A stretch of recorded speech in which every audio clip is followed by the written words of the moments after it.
It's very heavy. You could beat someone with that. I don't Yeah. think I could lift it over my head to swing it around. It's Damn. really heavy. It's like It's it so weighs like 20 pounds. yeah, Jesus. it's like I don't know if it's quite 20, but I feel it doesn't feel all that different than the 20-pound kettlebells that I used to use at the gym. I think it's probably 15 pounds worth of like metal dice. Okay. I don't just have metal dice. It's really good for like pandemic workouts though. Oh, that's there good. you go. Except she tried to swing it and then all of my Yeah. dice were in the wrong Yeah, I had to compartments. And rearrange. I told her she wasn't allowed to use it anymore. Yeah. I had to put the dice back. All right, we are live, friends. I believe we are up. I'm gonna check the stream in just a second for our extra life button. I just have to do a thing and make sure we don't lose last week's episode. Probably a good idea. Yeah. Nothing important happened then. Yeah. Not at all. Nothing at all. Nothing at all. Nothing at all ever happens. It's so not true.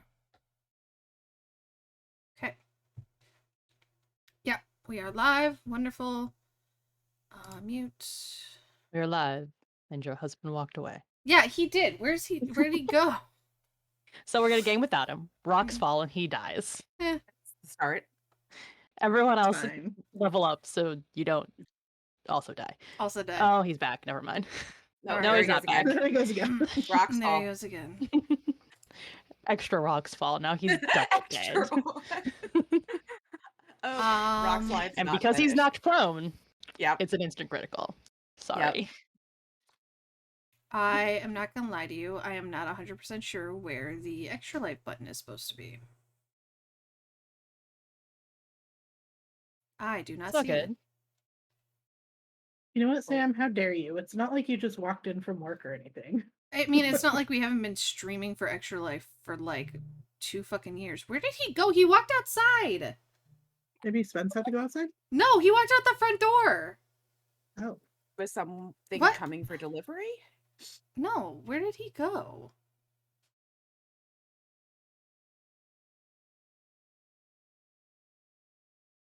Bro, where'd you go? Bro, where did you go? Oh, his phone was in the car. That was a really good time to do that, not 20 minutes ago. Probably didn't realize it 20 minutes ago. I mean, you're not wrong. But what do Okay. you need your phone for? You're supposed to be playing Dungeons and Dragons. Truth. Accepting phone calls, sir. Ruth. Okay. I'm not 100% sure where the extra life button is, but there will be all the links everywhere. I'll fix it later. Cool. Don't want to report us. Nope. Wrong button. Okay. I'll fix it for Friday. It's all good. Hello, interwebs. After that exciting opening, cold open to our Behind the stream. scenes. Yes, behind the scenes of trying to coordinate people across various time zones to all sit down at the same time and do the same thing. You're muted, Dustin. Yeah. So we are taking a little break from our usual Taldore game, and instead we are going to explore the desert in a lovely little tomb heist. For any of you that goes, wow, this sounds familiar. Didn't they make a movie in like the late 1999 and in the 40s and like a couple decades ago that has this plot? Look. Nobody asked for your opinion. Just enjoy the story. But yes, we are going to go ahead and do a little stream for Extra Life in honor of Tabletop Appreciation Weekend. It's not the weekend, but we're gearing up towards it. Tabletop Appreciation always. So we are gaming tonight as well as on Friday to start the weekend off with some more D&D. And we are taking donations to Extra Life. All of the donation options and things will be in the chat. It is a weeknight, so we're going to be tame. But on Friday, I don't have to do anything the next day, so maybe we'll go a little crazier. We'll see. Dustin just gave me that look of, maybe you will. But for tonight, we are going to start off with having our party introduce themselves. We can get a little feel for who everyone is. Dustin is chewing, so I'll be nice, and I will have Sam go first. Oh shit. Hold on. Sam's like, I was not prepared. I was not prepared. I'm setting up Too much pressure. chatbot things. Hold on. Okay. Hopefully that's saved and we will see. Yes, I am Fitz Daybreak, human gunslinger. Super not a ripoff of a very well beloved character from a movie we may have mentioned 5 seconds ago. This is a 100% totally original idea. Totally original idea. All around. Totally original idea. From background to weapons. Yeah. Totally original idea. Fitz is a treasure hunter and probably the most himbo dork you'll ever meet, but does not quite understand the ways of magic and just kind of lets his fellow adventurers do the weird thing and sometimes benefit from the weird shit that they find. And, you know, has a couple things on him, you know, on his person that allow him to do his shit better, but he doesn't really understand it. And that's kind of Fits in a nutshell. Tina, don't die. Oh, God. Sorry. All right, then I will go to Court next if you'd like to introduce your character. I am Octavia. She's a dark elf with shadow monk, archaeologist background, potentially based off of a popular character, but that would be spoilers. And yeah, she's sassy and doesn't like the sun too much, so she's ready to move into the depths of whatever tomb they're going into. She's having an awesome time right now in this big desert. Yeah, in the desert. Yep, 10 out of 10. Good idea. She likes it about as much as I personally like humidity, like we're having right now. So, you know. Yeah, that's better. Tina. I am playing Adeline de Courcy. She is a human rogue / ranger,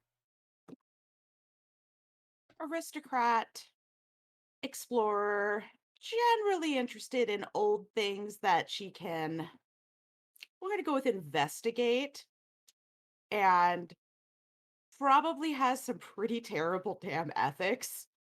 And as a caveat, I do not agree with going into places and, you know, raiding their tombs. But she gets a good kick out of it. All right, and last but not least, Dustin. I will be playing the part of Malcolm Sunbottle, the alchemist. If there is a dead body hidden there or riches to be had, it will pique my interest. Career treasure hunter. Some would say looter. I don't much care for that term, although I don't argue the distinction.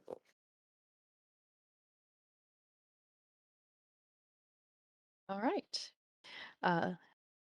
So the party has been hired by a wealthy benefactor to do a little bit of exploration and potential retrieval in the desert. They are set to explore the previously lost city of Harsheft from the ancient desert civilization of Kermit, which is known for uh, vast amounts of riches, a very deep culture of powerful ancient magics, and an old set of gods that at this point in time seem more myth than anything else.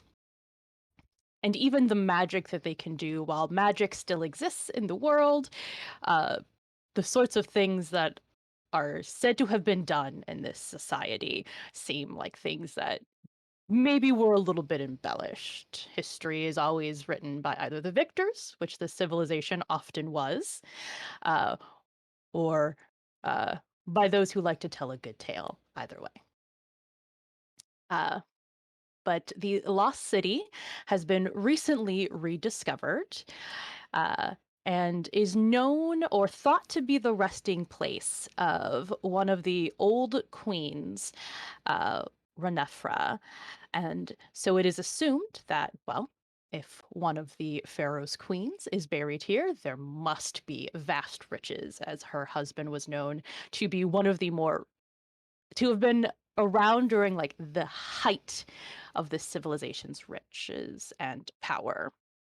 And so now that this city has been found, your wealthy benefactor has hired you to go ahead and I believe we're not supposed to use the terms like plunder, but we'll say Retrieve. retrieve that which is there to be retrieved. You It's have okay. As long as you shout it belongs in a museum the entire time, you can take anything you want. just gonna take that statement. We're gonna put it over Yep. here. Inner archaeologist is so upset by all of this right now. I'm upset by my own character. I was like, oh, this is bad. So Character bad. creation for you. So bad. Oh, your ethics suck. They're terrible. Yeah. We're nerds. The ancient city has been found, uh, lost in the desert, and seems to have revealed itself to you after you have been walking and exploring. There was someone who was here about a year ago that was able to tell the tales and thus spread word that this city had been found. Though he is the only one to have managed to come back, others that had gone deeper in to actually explore the city um, did not come back. And after a few days, the city almost seemed to have vanished with them until a year later, you have managed to find it again and begin your exploration. And you step into the city just a little bit after daybreak. And you step in, and it kind of all pause right at where you are at the entrance of this city. And you glance around because immediately you notice that you've seen other places that you've explored from this ancient civilization, and you're used to crumbling buildings um, and infrastructure that's dangerous. If you're trying to explore something, you have to watch your step. The old bridges may be broken and rickety and things of that nature. But you have stepped in and you're looking at what appears to be a pristine city.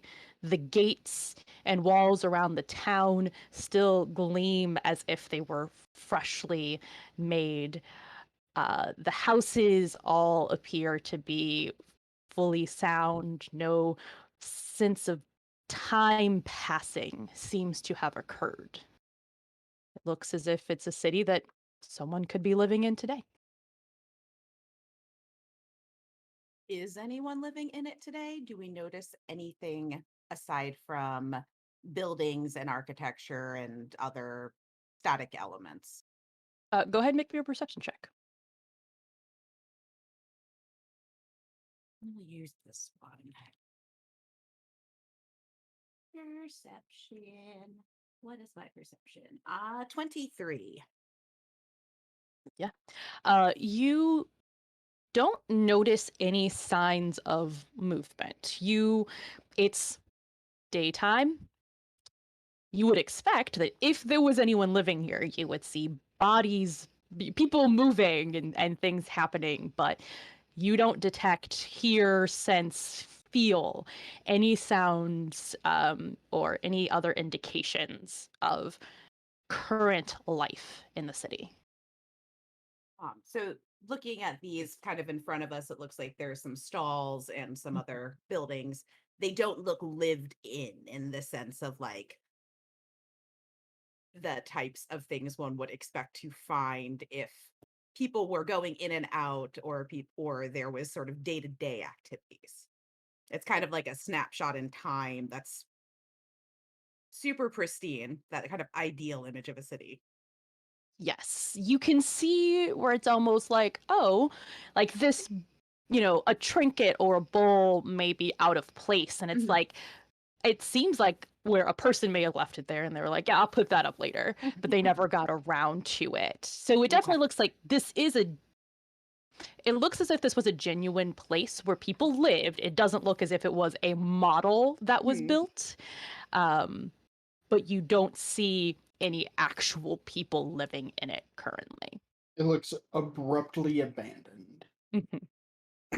but still not due to natural disaster slash things. Yeah, not due to that, not due to the passage of time. It's just like you said, literally a snapshot in time is almost what it feels like you've walked into. Fun.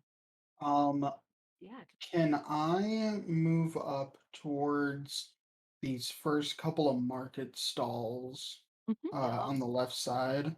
Yeah, go for it.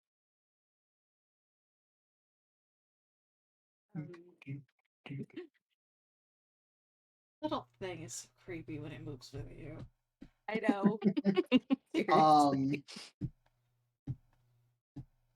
and then I'm going to have Spence. I am going to have Jezebel perform the help action while I investigate just these couple of stalls to see if there's anything interesting or telling of what kind of business was conducted, any signs of life, anything like that.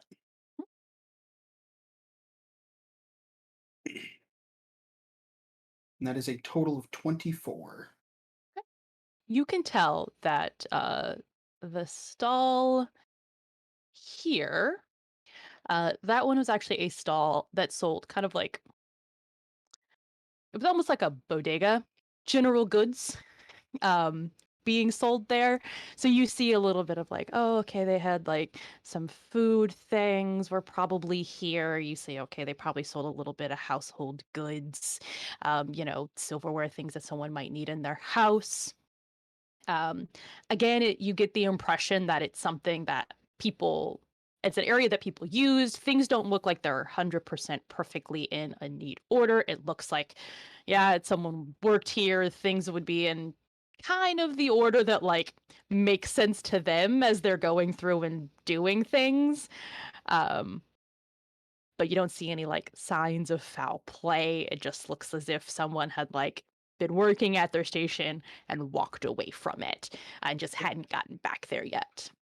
The other one that is a little bit north of you, a little bit smaller, you see that this one actually specializes in clothing, is what it looks like. Different fabrics and materials is what was sold there. Similar idea, even with the cart next to it that has like sewing supplies and things of that nature, as well as like shoes and stuff. It just looks like it was a place that people were working at and then they just walked away from their station at some point. But no recent activity appears to have happened or anything of that nature. Okay.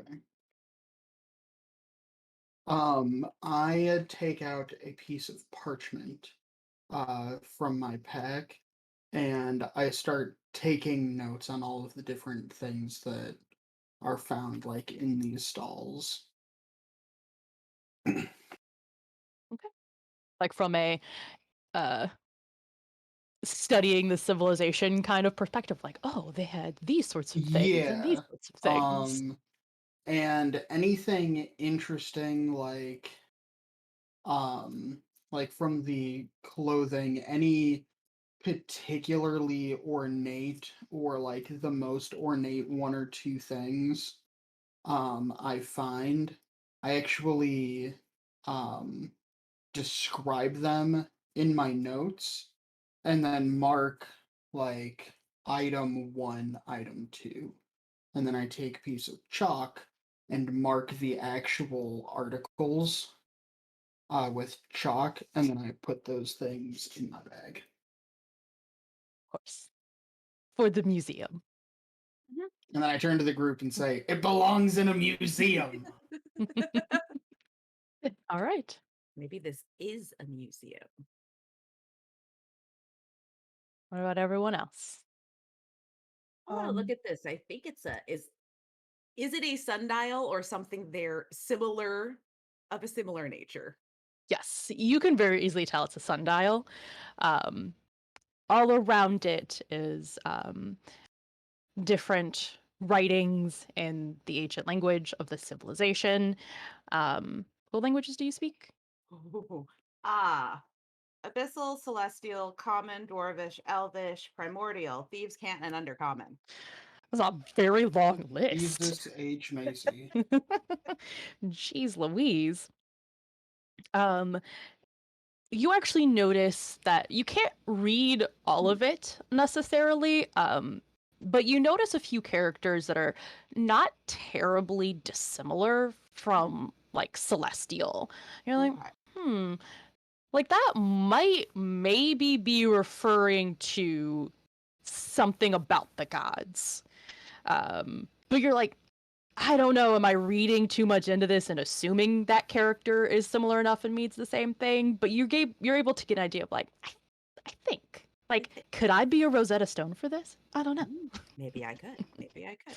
I will do the same as Malcolm and actually take down both the design, the shape, how it looks as sort of looking down at it, and then probably the writing separately so that that could be translated at a later date or interpreted at a later date. Okay. With any notes on things that are similar to other currently utilized languages, even if it's not the exact same, something that might have a correlation. Mhm. No, my other thing was whether or not the sundial looks like it's actually time wise. Does it look like we'd expect it to for this particular hour in the day? Um, you check it, and yeah, the sun is Okay, reflecting correctly, and it's showing the accurate time. the accurate time. Mhm. Okay, there we go. Yep. So I'll kind of take a seat down.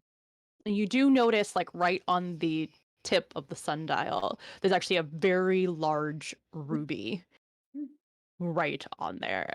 Um, that seems to be like capturing and like reflecting a ton of sunlight. So it's probably one of the things that like drew you over to it because it's going to be very eye catching as soon as you walk in. This thing is in the center of the city with a giant ruby on it. Like, Hey guys, want to come not loot this city? Okay, so I will take down some notes and I will also go look at my all character right, sheet. what's Octavia doing? um, well, first of all, she's not a fan of the direct sunlight, so she's got her hood like pulled as far over her face and her arms are covered. And I think she is probably gonna go up and explore some of these buildings over here. Okay. Um, my other question is that I have a quarterstaff of warning, Mhm. which warns me if danger is near. And we can't be surprised, anybody within 30 feet of me. So is that picking up anything that might indicate that the city is not as pristine and peaceful as it appears? Let me reread the details of that. It's been a while. More details can be found here. Okay, well then take me there. Sorry, as I yell at Google. Like,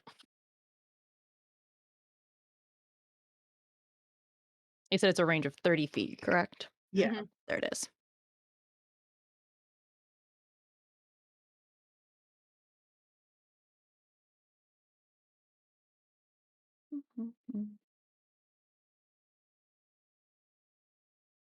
Um,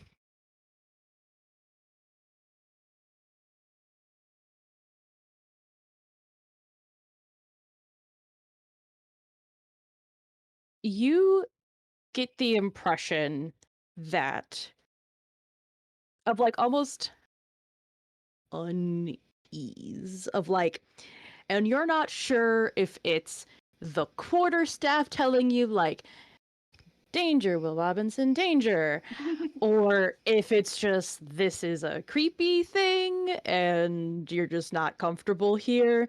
But you do have a sense that certainly all is not necessarily what it seems. There's something going on here. Turn to everybody's favorite himbo, Fitz, and just say, Fitz, keep your eye out. Always. Something's off here.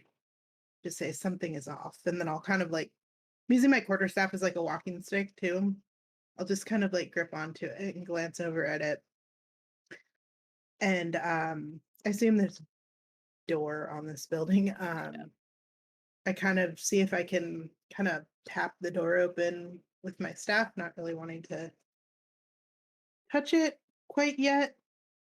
I'd want to check to see if it's gonna, curse my hand off before I actually try to go in. You tap the door and it creaks right on open. You don't feel any like sudden magical effect, no shimmering lights or anything like that. Are you gonna peek in? Yes. Give me a perception check. Is it dark inside the building?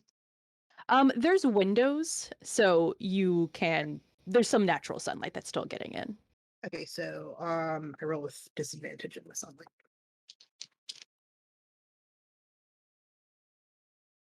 Either one is much better than the other. 13. You glance in and you see you're not necessarily as 100% familiar with this culture and society. But you can tell that this was definitely living quarters in this building. You see what looks like, it's probably where they ate. Maybe someone slept there. Um, and then you kind of like glance behind you and you realize that this building is a lot bigger and a lot nicer. And so you just kind of get the impression like, oh, this was the house of maybe someone who was a little bit wealthier, a little bit more important. And you just kind of notice, like just from where you are at now, just kind of notice the general things that you would see in someone's house, general living supplies. So does it look as if it's been left for a while, or is it a situation where it looks like somebody just picked up and like left in an emergent fashion?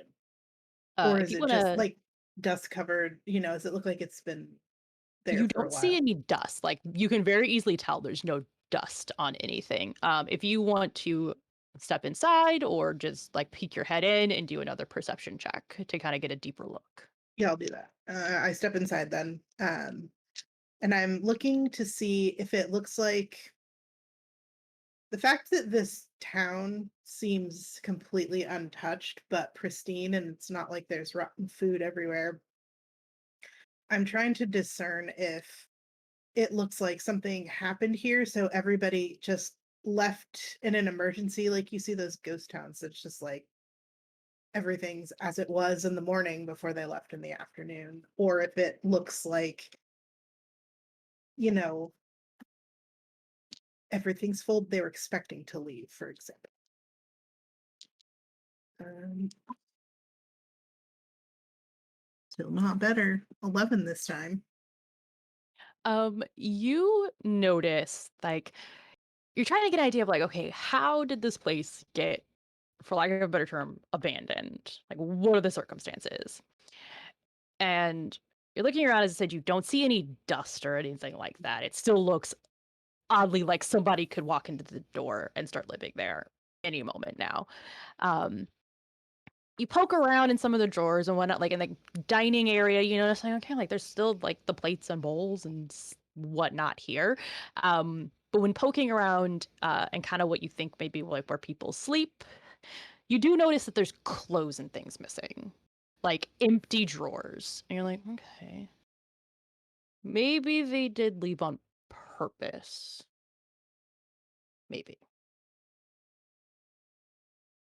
Um, Once I notice that the closets and clothes are kind of gone, I'll leave the house wanting to kind of stay close to my allies and not get too far away because I still feel suspicious of what's going on here and something's not right. Okay. What is Fitz up to? Uh, Fitz is going to leave Oops. the investigating and whatnot to the Brainiacs. And kind of do what he's told and just be doing patrol, basically. He's not gonna go far. But I want to kind of just on guard meander, like through, on the outside of these stalls, around, kind of skirt the bottom of the big stone platform here, back around, just kind of keeping an eye on everything. Okay. Give me a perception check. Oh, let's see if I can fail this like I failed on Monday. Fine. I mean, it's a 14. 14? Yeah. You are wandering around, just checking. You get a lot of the same impressions that everyone else has gotten. Like, man, it looks like anybody could show up here, like, come home at any time. This is kind of strange. Again, you've done your fare of exploring and adventuring and seen some old places, but this just has weird. Like, you don't know why. You don't know what magical bullshit went down that caused this, but like this ain't normal. Yeah. Yeah. But once you get, and I'm going to Yeah, go ahead and move me. move you to illustrate since you were pacing. Once you get about here, you kind of stop for a second because instead of it just being the noise of like the wind, if there's any, your friends and companions' footsteps or the sounds of them like moving and rustling things around, you'll hear like this little chittering noise. What the fuck is that? Scarabs, man. Scorpions. Do I see it? It better not be. Fitz has specifically already stepped on Jezebel once or twice. On purpose or by mistake? Jezebel does not like it. The first time was debatably on purpose.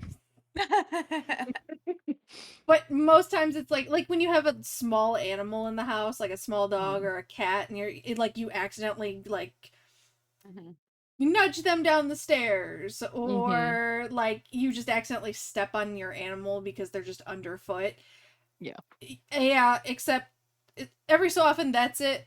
Sometimes it's also that Jezebel climbs up on whatever table they're sitting at, and if you've ever seen a cat-sized scorpion is gonna freak anyone out, and she may have found death at the butt of one of his pistols once or twice.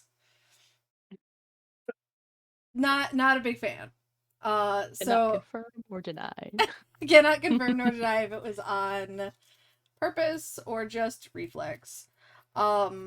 So yeah, the sound of skittering and that kind of thing immediately gets him on his guard. Does not Okay. like. Do you 0 out alert of your 10. Would not companions? recommend. Yeah. Oh, I think he'll go. I think he'll turn. He'll kind of look Nope. over his shoulder and like look for Jezebel and be like, "Malcolm, where's your damn scorpion? I'm hearing things." He's right here, Well, that's and too far Jezebel away. like pops up out of a pile of just refuse. Yeah, I think she's cute. Fitz You does just not see, like you just her. see the tail pop Yep. up and do Oh, one of these. Oh, like a Oh. submarine. Like That's a little adorable. periscope. Yeah. I shouldn't think a scorpion is cute, but like that's cute as fuck. All animals are kind Ew. of cute. You're truly. Why are you so Not Except for spiders. spiders. Yeah, sorry, thank No. you. Simply just like, no, not them fucks. Not them fucks. No. Centipedes, anything with a lot of legs. No, centipedes should not have. Why? Nothing should have that many legs. It's unnecessary. Nothing needs that many legs. Yeah. No. You know, I'm actually not angry at centipedes. Like, it's too many legs, but eh. Mhm. It's not their fault. Not Yeah. their fault. You know what? If you want to have that many legs, just make yourself into a snake and have no legs. Basically. Yeah. You call out and notice, like, okay, Jezebel's way over there. As that's not the direction that I heard this shit coming from. Son of a bitch. And just as you kind of look back over, you notice these out of this stall from underneath, like a wave, Oh no. horde No. of beetles Oh, just starting to no! skitter towards you. Oh no! No. No, no, no, no, no. No, no, no, no, no. I don't like it even on the screen. I don't Yeah. like what you did to the map. It's awful. I hate that. That change in the map was awful and makes me itch. What you talking about? I didn't do Very nothing. good job. Very good job. Would you like us to roll initiative or you just want his reaction? Right now, I'll just take his reaction. He's What gonna- does he do? He's got his pistol out, like just out of pure reaction. He's gonna like, son of a bitch, and just shoot into Take a the shot? like. Yeah, he's gonna take a shot. All right, go ahead and give me an attack check, Fuck that noise. and then everybody roll initiative because your friend started it. Yeah. Oh yeah, he super started it. 16. Thank God that we're level 12. Because I just rolled yes, a it's- 6 again. Do you want us to roll in Foundry? Yeah, go ahead. Your stuff should all pull in. So I don't think Foundry rolls with advantage though, because Sam always has to fill mine in. Good point. Good So point. I got yeah, if you have fancy shit, then yeah. so you might have to enter mine 18. 22 for me. Oh shit. No, that should roll with it. Advantage. I rolled a 6 again. Are you just like stuck on that? So I've rolled 2 6s here, and then I rolled in Foundry and I got a 16. I have a plus 10 initiative. I rolled a 6. You rolled 3 6s? I rolled 3 6s. End the game. End the game. 22 We're done. rounds. It's cursed. I am 21. Jezebel acts on my initiative. She doesn't need her own. Jezebel. Fine. I'm so happy that that's her name. I love it. Okay, Sam and Dustin. How do I edit a person's initiative? Right click, Mhm. Yeah, and then it should be like modify something. Update? Yes. Aha. Button. And then 22, you said, Court? Yes, ma'am. And then a 21 For me. over here. Dose 1. Haha. Everybody else's is good? I don't like swarm of beetles, swarm of beetles, swarm of beetles. No. Oh, I should probably get paper out so I can keep track of his shots, I huh? don't know what you're talking about. Everything is going to be totally fine for you. Don't lie. I mean, that's probably not a lie. I have a hard time believing that Rhodes would TPK the very first encounter. You know, With less than an beetles? hour into a 2-session game. With all the That's I how it mean, happens. that That's how would it be happens. hilarious. The but- next know. the next session is the party coming to figure out where this one went. Yeah. Like, actually, everybody, you're gonna need to roll new characters. Where Shit. you're gonna be playing with Akshmavia. Yeah. Moctavia. Moctavia. I love it. Rolled like I don't even know dick, how so don't long worry. ago- what Oh did I wow, do yeah, they that? didn't do great. Yeah. I love All right, and I'm sorry, game Des. mod. Sam, what was the damage? 13 points of piercing damage. You hear this like gross ass skittering noise. You check for the scorpion. You look again, and just as you look again, and that feeling of like, you're like, I shouldn't have looked. I shouldn't have Shouldn't looked. look. If I didn't look, it wouldn't have happened. But you looked, I and you did. see this swarm of beetles come out of this cart, and on instinct, you just go flam.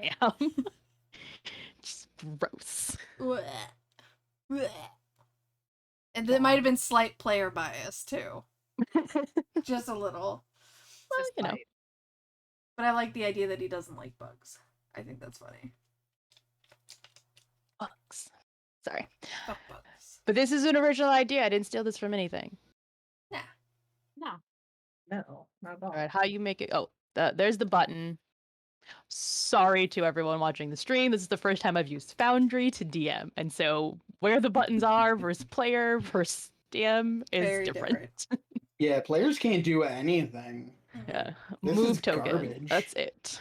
All right, Octavia, you are up. Oh, the spinny glowy thing does work. Excellent. So I am going to take my 50 feet of movement. Wait, can you guys see Octavia glowing? It's only showed No, for me. I can't. Oh, okay. I thought players could see it. It tells you whose turn it is, so you don't That's lose track. cool. Actually, yeah, if you hover, if you're in the initiative tracker and you hover over a token, it'll highlight that token. Yeah, but there's And like an players can action. see that too. I think she's Yeah, there's got. like an add-on thing that like literally gives you like a glowing ring. Yeah. I thought players could see it. I'll have to fiddle with it. No, but you're gonna have to send me a list of all the nifty shit you put into your Foundry so I can do that too. I literally was like Googling like best mods for Foundry and like downloaded just an F ton of stuff. Don't know what you do. Find out later. It does a lot of shit. You can add music and stuff to it too. Mm-hmm. Yeah, that's like Uh, next level. Okay. I took my 50 feet of movement. Mhm. Far to hit.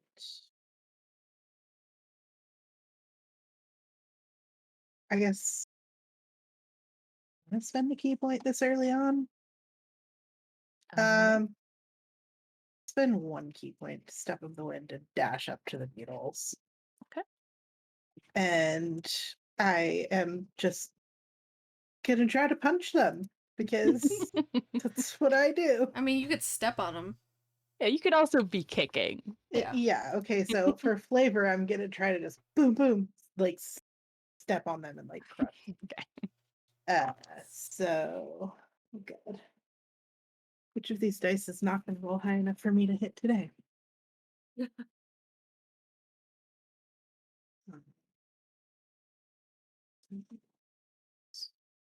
I'm guessing this is just unarmed strike, yeah?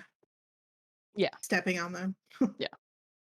But you can use all your usual monk stuff. Okay. Like Dope monk shit. Yeah. 13. Ties go to the player. Sweet.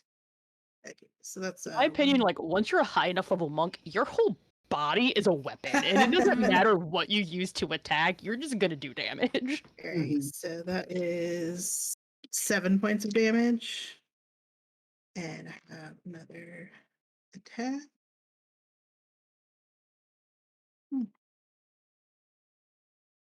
26 to hit.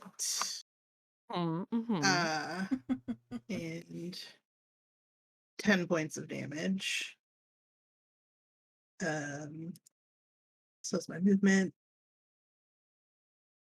Bonus action, action. Okay. I'm not gonna flurry of blows for bugs. So that is my turn.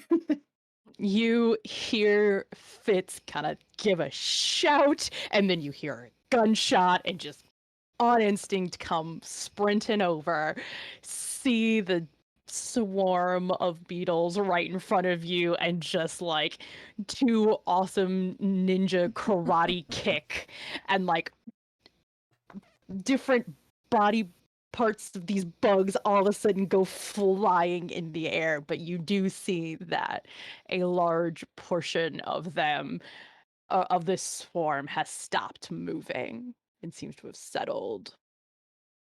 Ugh, disgusting. Then I just kind of look at Fitz. Apparently not as much as you do, though. That's my turn. It is Tina up next.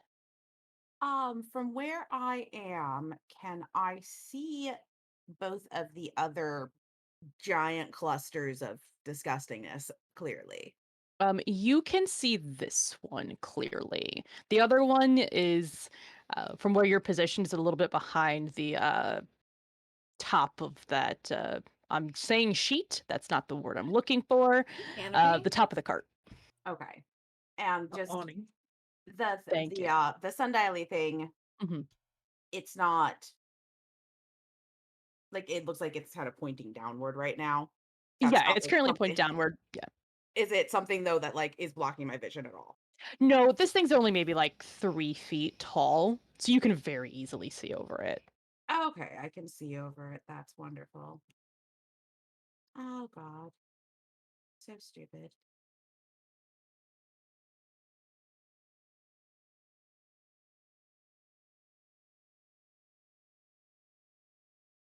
All right. I am going to I'm gonna actually take the use an object action, pull out a flask of oil, Hey. and I just wanna dip one of my crossbow bolts in it so I can prep to light it up and send that over next turn. Okay. But I am going to hold position behind this here wonderful wall type thing on the other side of the wall. But yeah, so I will not move, and I do not think I have a bonus action for this round. Okay. Hang on, let me check really quickly on No bonus worries. actions. Hmm. Actually, no. You know what? I will take bonus action. I've eye for detail. So basically, take a bonus action to, in this case, make a perception check and see if I can see where A, if there are any more of these spilling out, and B, if I can kind of get an indication as to are they coming from a place or are they literally just coming out of thin air? Okay. Ooh, that's good. 29.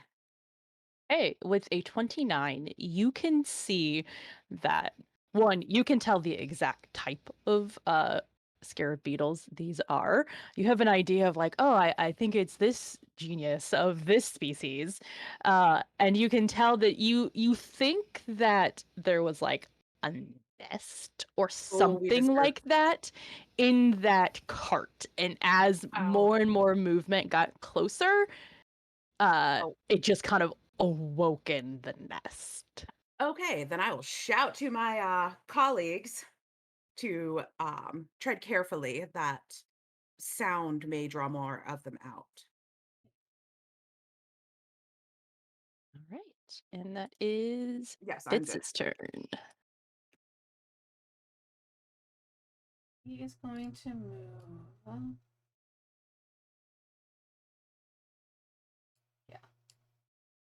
No, wrong button.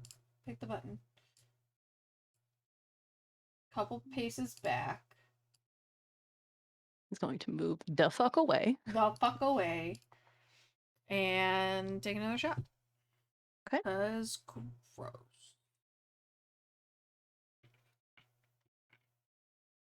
Fuck them beetles. 14? That hits. Thank God for my high bonuses, because I'm rolling like garbage. Fine. You keep doing that. It's fine. 12 points. All right. Piercing damage. Like all of a sudden you've got some reinforcements and you can just kind of like whoop take a couple steps back and just keep Out of taking your there. pot shots. And it seems like it seems to be working, but it's also you don't have a solid thing to Mhm. aim at.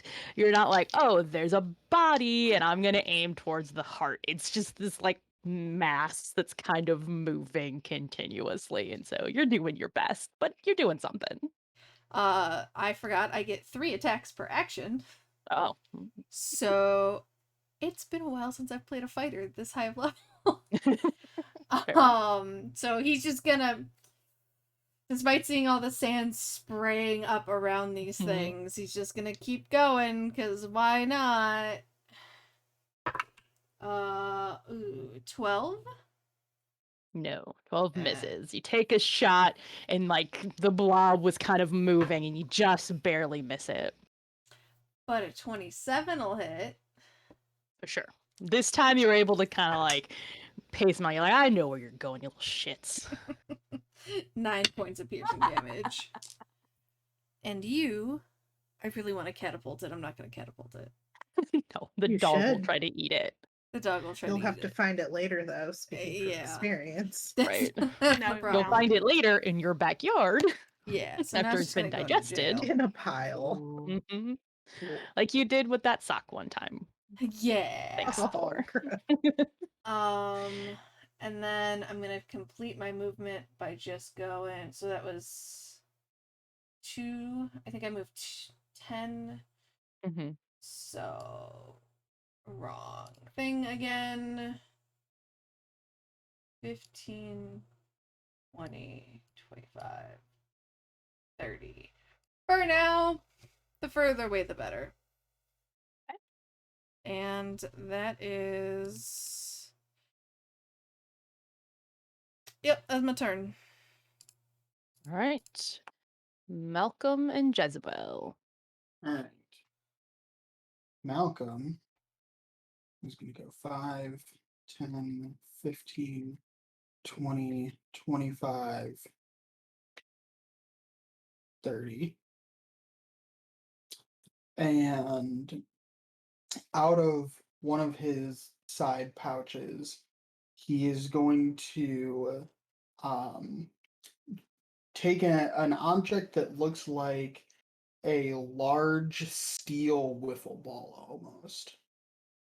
And he is going to, with his other hand, pour a potion over the ball.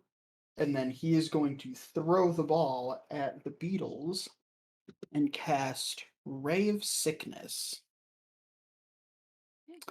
A ray of sickening green energy lashes out towards a creature within range.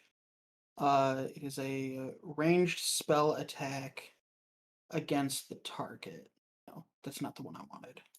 It's not Ray of Sickness. It is Tasha's Caustic Brew. Is the one that... Yeah, and that one is just inside the line. You can target. You're targeting both. Yeah.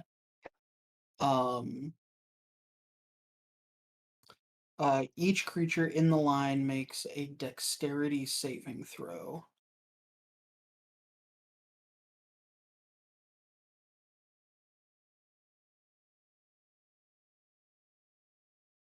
Actually, no. It doesn't quite hit the one behind it, so it's just the one. I'm going to re-roll that just to be fair.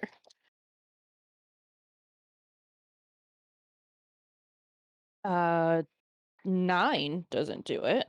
9 does not do it. Um. So.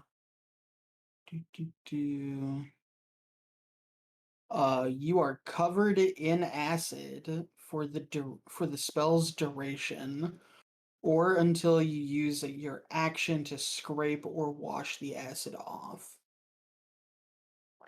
A target covered in acid takes 2d4 acid damage at the start of each of its turns.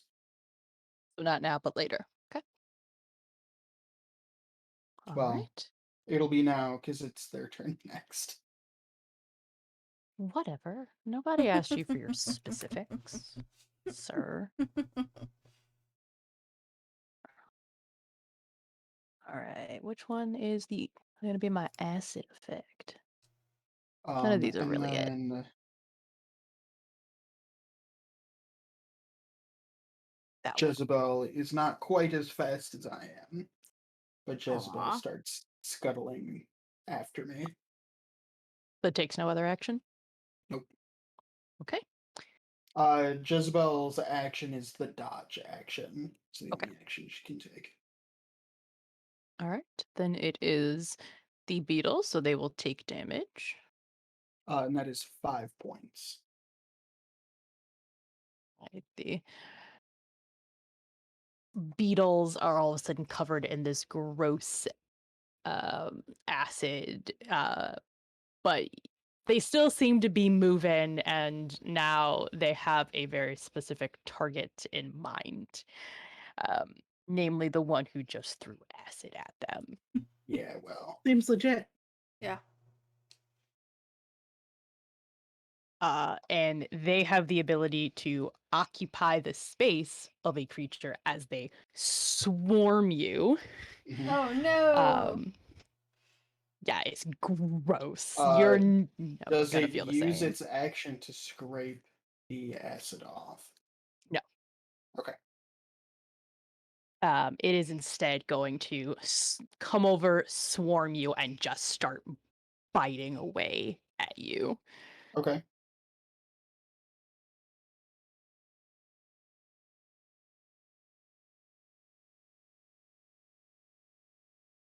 Okay. 19. A 19 will hit, yeah. Fuck these bugs.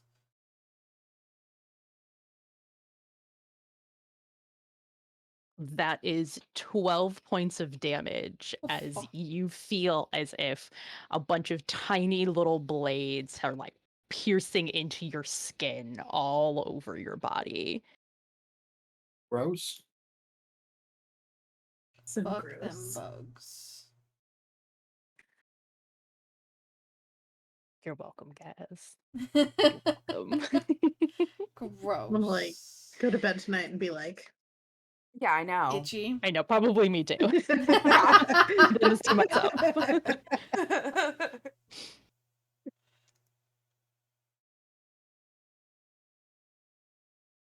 All right, and the other swarm, other section of it,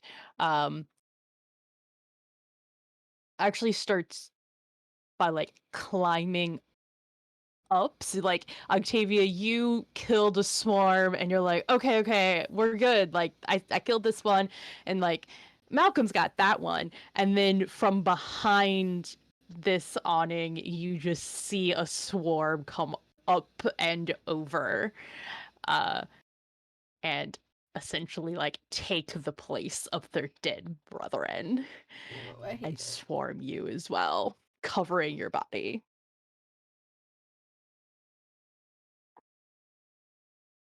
But No, I don't thank think that a you. 6 is gonna hit you. it's just slightly shy of hitting. A smidgen, just a smidgen. You're not a wizard with like no armor class at all.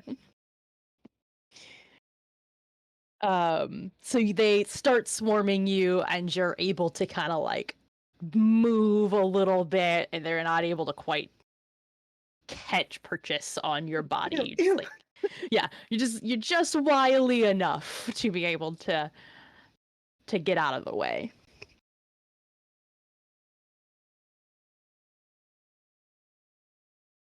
And we are back at your turn as you are staring in the face of this swarm of beetles that just tried to eat the flesh from your body.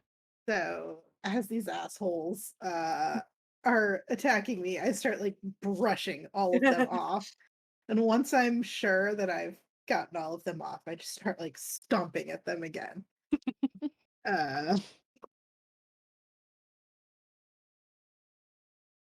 uh 26 to hit. Mm-hmm. That's 9 points of damage. And then I'm gonna take my second attack. Keep stomping. You can pause as you go to try to stomp at these things. Like they were just all over you, and now you feel really itchy, gross, and disgusting. And you just give this one great big like roundhouse kick down and smash all of them. And Do you they have crunch like really loud? oh, it's really loud. There's like now sand all over the place, and you have this weird, like right in front of you, in like a 10-foot space, you have this weird graveyard of dead beetles. Okay, so I will use my movement since I still have my second action to move over to Malcolm. It's only 35 feet. I have 50 feet of movement. And I am gonna use my second action to just start like slapping the beetles like away from him / killing them as well. So oh, that's not gonna hit. That was a 11. No, you run over to help. I'm trying Best not to slap intentions him in in the the world. face. Right, but you're trying so hard not to hurt him that you're holding back so much that it's just not really working. Yeah. No, I keep dodging out of your way. Don't Yeah, hit that me! happens. Stand still, damn it! Right, anything else? No, that's my turn. Okay. All right. You have an arrow cocked and ready. Yeah. You're gonna shoot it at your friend? I am not. I am not. I am going to. Appreciate Yeah, sorry, I don't really want to do that. I am gonna go. Probably smart. I'm the healer. Yeah. Yeah. Hey, I have some cure wounds. Damn it. Just one. It's fine though. Cure wound. Cure You're wound. one wound. Cure wound singular. No, I am going to. How far is this? Yeah, I guess I will have to take dash. Whatever. I'm going to get over to right about there. So take movement plus dash for bonus action. Okay. I want to hold my action to see if Malcolm can brush these things off. If they are brushed off, I want to smash that flask of oil on them and then tell Fitz to shoot it and light it up. All right. If they're still alive, they might just be eaten through by acid by that point. Fitz, it's now your turn, and you see like there is now a very big collection of activity. You're like, I can't entirely see through the buildings, but all the nonsense is happening over there. Can't hear you, Sam. It's because I muted because the dog was chewing his bone under my desk. Oh. I did hear. I assume I heard Elaine yelling at me though. Like, Yes. Okay, so we'll do a little bit of this. I don't have fire apparently today. 25, 30, much to my better judgment. I can't dash. I can dash, but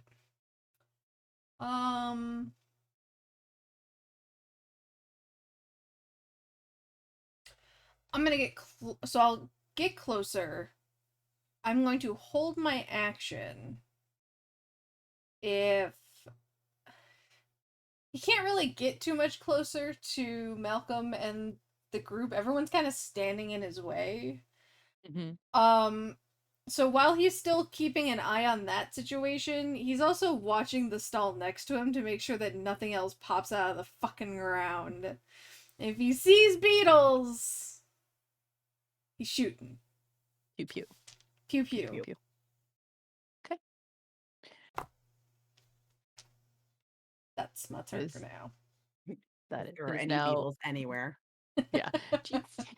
Okay, well, caveat: any beetles, hopefully not on one of your companions. Not on one of my companions. Although I mean, there was a debate about There whether or was- not No. he thought Yeah. about it for a second. Yeah. No, cannot shoot him. it's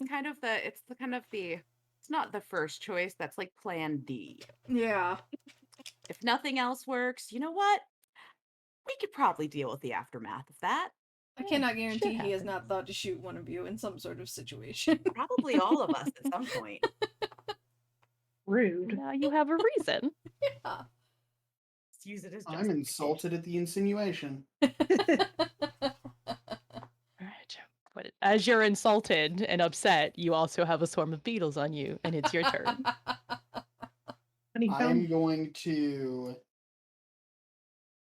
select the correct tool Yep, that's gonna be the and then name of the game take today. a 5-foot step out of its space. Okay. And as I do so, I am going to draw my dagger, and anyone who has watched before will recognize this description, that there is a piece of flint in the edge of the scabbard of my dagger, and as I unsheath it, a shower of sparks comes out, and I cast Green Flame Blade. So you step out of the range that does trigger Tina's action to throw the flask. Yeah. Okay. How would you like me to roll that? Just give me an attack check.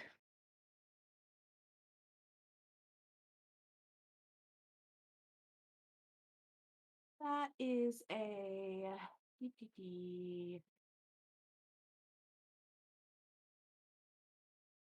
17. Yeah, you're like 10 feet away from it. You manage to make sure it lands, and all of a sudden Just this shatter yeah, it. now there's acid and oil just covering these things, and you're not sure if it's better that they're now covered in stuff and you can't see the fine details of them, or worse because now they just are like a truly like black dripping mass of swarming bugs that also a little bit stink because they're burning from acid. Yep. Yep. Yep. These are the choices you have made. Yeah. Choices. Dustin, is there anything else that occurs after you cast that? Yeah. So I make an attack with my dagger. I couldn't remember if Which is- that was a bonus action to cast that or not. No, the casting is an action that I make as part of my weapon attack. Thank you. So that is a 22 to hit. Mm-hmm. So the dagger damage is 5 plus 11 fire damage. You step out of the range, manage to kind of like get some of them off as some of them were starting to like bite at Octavia's hands. You manage to kind of like, gross, and step out of the way just as Adeline throws a thing of oil and you pull out your dagger, cast your familiar spell, and thanks to that oil, it works real nice, and you all of a sudden have a bonfire of It takes beetles. an additional 5 fire damage from the oil. And you have a bonfire of dead beetles in front of you guys. Yes, we do. Yay. Um I rush the last of the beetles and beetle guts off Mhm. of and out of my armor and look at Court and Tina and say, well, that was mildly unpleasant. I think that's putting it a little bit mildly. I'm feeling I'm gonna feel like they're crawling on me until we leave this place now. Are they all dead? All dead. Dead or scattered. Paranoid look around to see if they're all actually dead. Give me a perception check. We're all dead. 23. You look around and you don't see anything like by you or near you. If any one of them managed to survive that, they definitely ran away from the fire before it could engulf them. I head back over towards the sundial. And Give as I pass by, I pick up Jezebel and she Aw. skitters up and just sits not quite on my shoulder, but more like half on my shoulder and half perched on top of my backpack. And Fitz, as you are looking, like you kind of hold. Everyone else is moving. You're like, mm-mm, mm-mm. But you wait, and nothing. You don't see anything else. No movement from that stall. No sounds. Okay. He's gonna slowly reload his gun and then put it in the holster. Like, I don't really trust this fucking place. Fuck those bugs. Are these native beetles? You got a very high check earlier. And you can tell that yes, these are native These to are the area. this is like things we would find in the desert otherwise outside of this particular city. You would definitely have found beetles in the desert. The almost aggressive swarm-like activity does seem a little odd. Um, but the beetles themselves are a native species to the area. Okay. As Fitz is reloading his gun, I would like to come up behind him and very lightly tickle the back of his neck and just say, you gonna do that every time we come across bugs this trip? Bitch!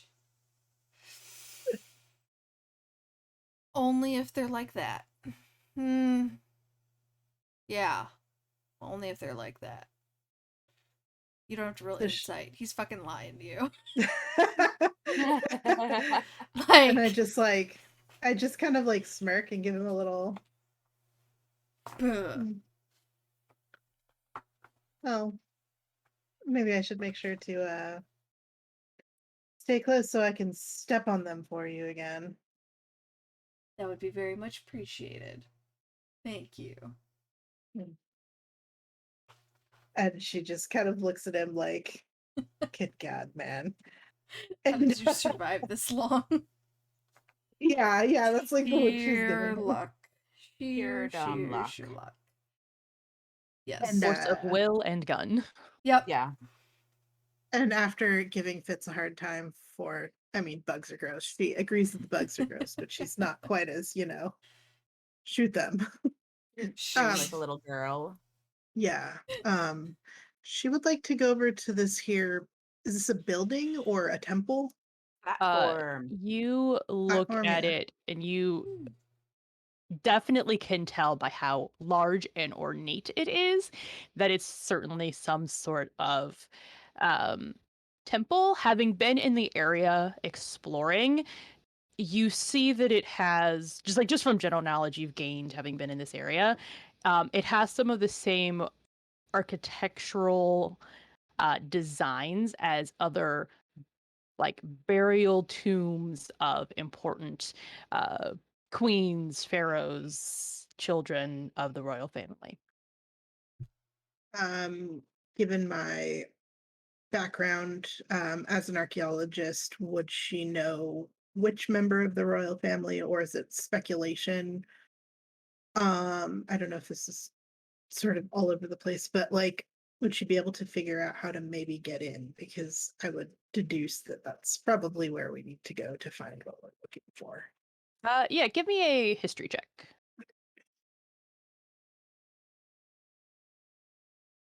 Uh, 12. You get the feeling like, okay, we have a very strong inkling slash some vaguely mentioned archaeological notes that say that this is the city where Queen Renefra was buried. If she's gonna be buried anywhere, it's here.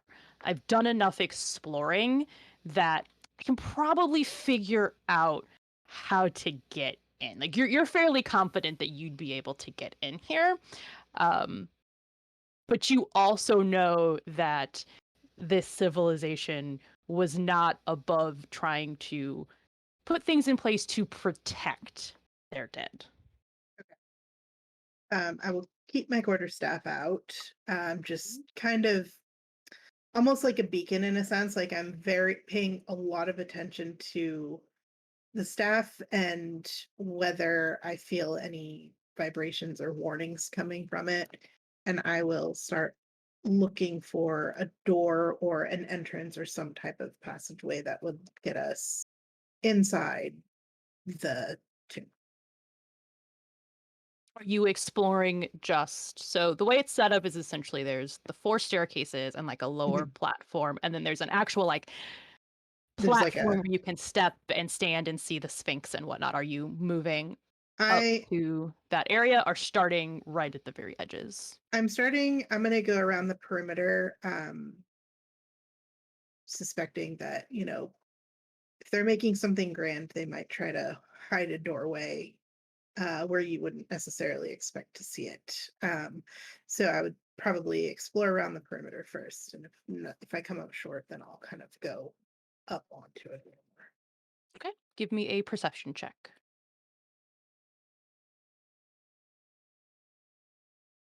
That was a natural 20, Hey.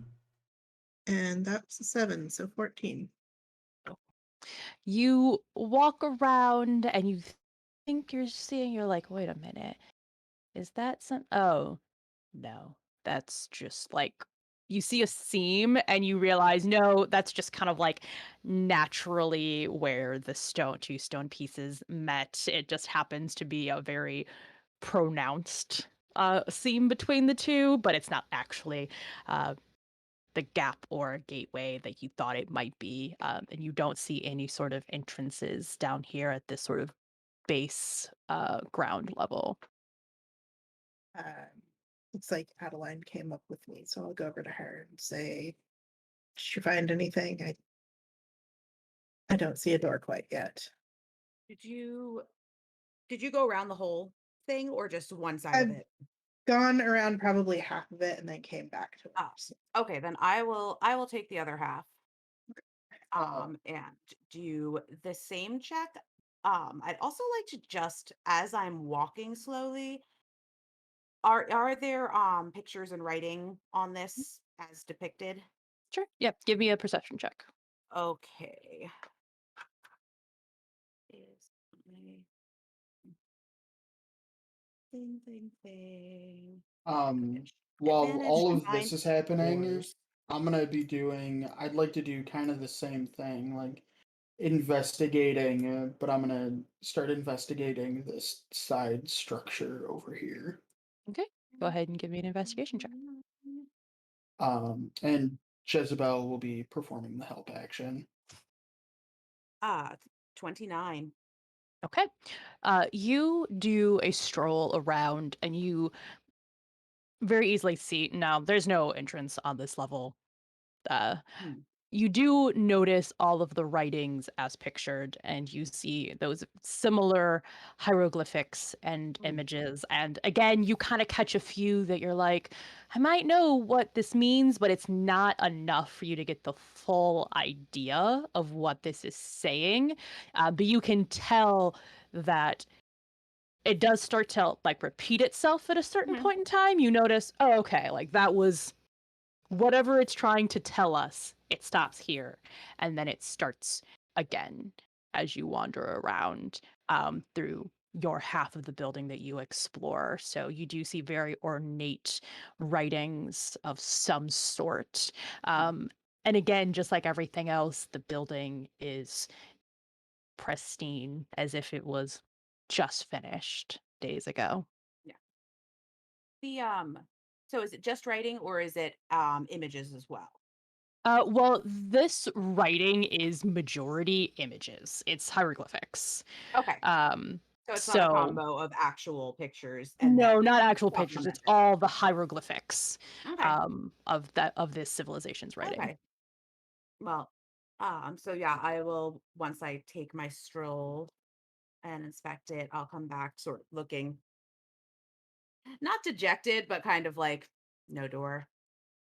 No doors over that direction either. I don't know. Whatever these writings are, they seem to be everywhere on it. They repeat. Um, They repeat though. It's sort of I don't know if it's a story or a list or Uh, yeah, Court, sorry, Dustin, I'll get to you in one sec. Court, what languages do you speak? common deep speech and Elvis. Elvish, not Elvis. Elvis. Like, wow. Oh. Okay, yeah, you were also looking at this and no idea what any of this says. Like, not a snowball's chance in the desert. I clearly need to brush up on some of my languages before coming out here again. Well, I didn't find any doors on the other side either, but perhaps we should. She kind of glances at the stairs and like prods at one with her quarterstaff. Very carefully proceed. All right. While you guys are chatting, Dustin has been looking at a different building. What was your check, please? 26. And how are you exploring it? Are you going inside? Are you peeking through the windows like a creeper? It's an actual building. It's not just like a It's a smaller. 3-story building. Okay, Think of it almost like a step pyramid. I see. But there is an interior. There is an interior. Mhm. Okay. I will. And nobody yell at Uh, me for using the wrong pyramids. whatever. Yeah, I'm gonna go inside then.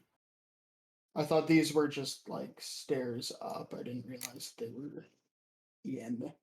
So I'll kind of do a lap around the outside, go in, do a lap around, and then go up to the top floor and do a lap, ending at the top in the center with the statue. Just looking for any writings I might recognize, um, or um, I doubt there would be any kind of like secret passages in a structure this small, but just kind of trying to determine what the structure's purpose was, or see if there's anything interesting about it. And what languages do you speak? Common and Elvish. Okay.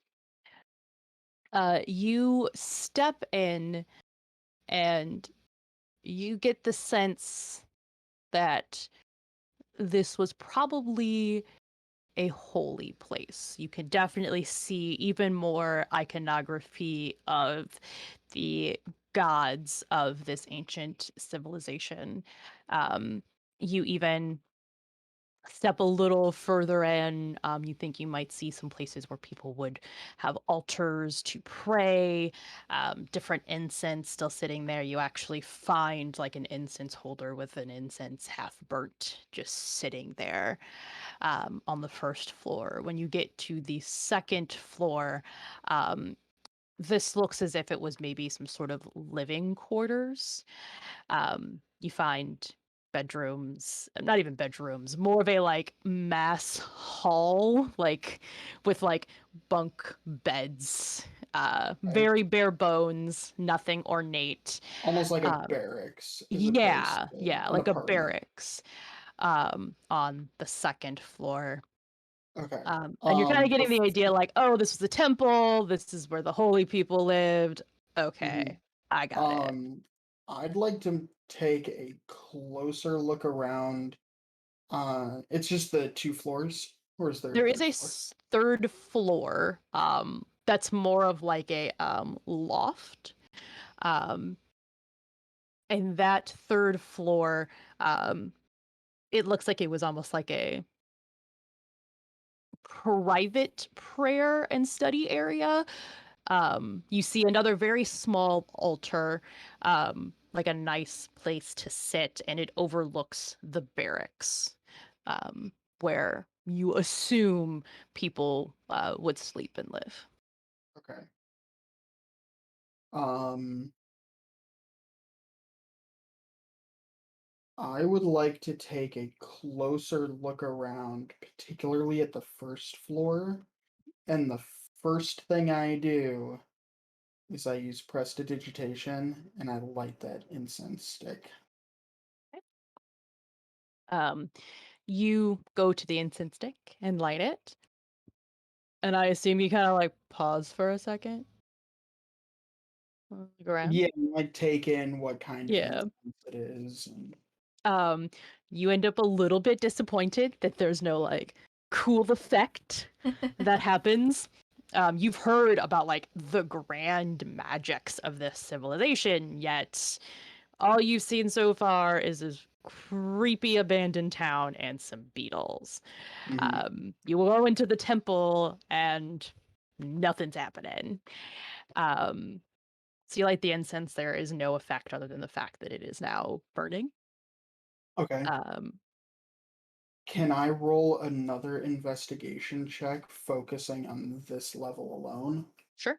Looking for any like artifacts, again, like any writings either on the wall or if there's like a desk with like parchment and writing on that or any of that kind of stuff. Um, do, do, do.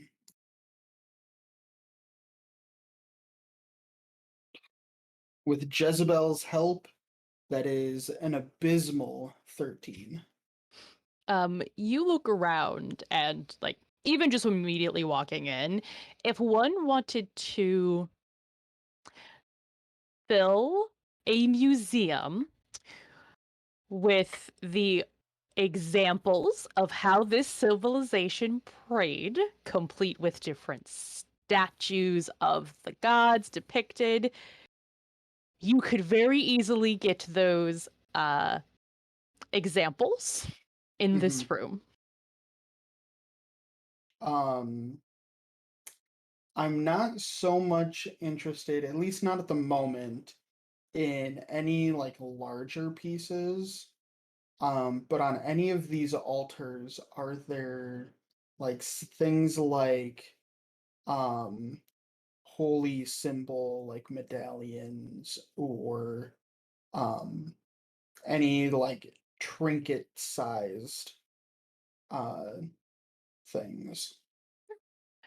So at each of the altars, behind it, you see a depiction of each of the god that you assume that altar is dedicated to, and you've started to see some of these symbols before. You've seen a beetle like this that looks to be almost holding up the sun. You've seen an eagle with like glowing eyes, wings spread. And you see some of those same depictions above each one. And then on the little altar sitting in front of it, obviously you see the incense and the tools to burn that. You do see small, almost like offerings that would have been given to the gods. There are some trinkets there. You don't necessarily assume that they are religious in nature so much as they are someone offering a valuable to the Okay. god to get their favor. Okay. Can I roll a religion check to kind of like identify or intuit what the practice or protocol would be to either leave an offering or say a prayer or to identify the domain of any of these deities?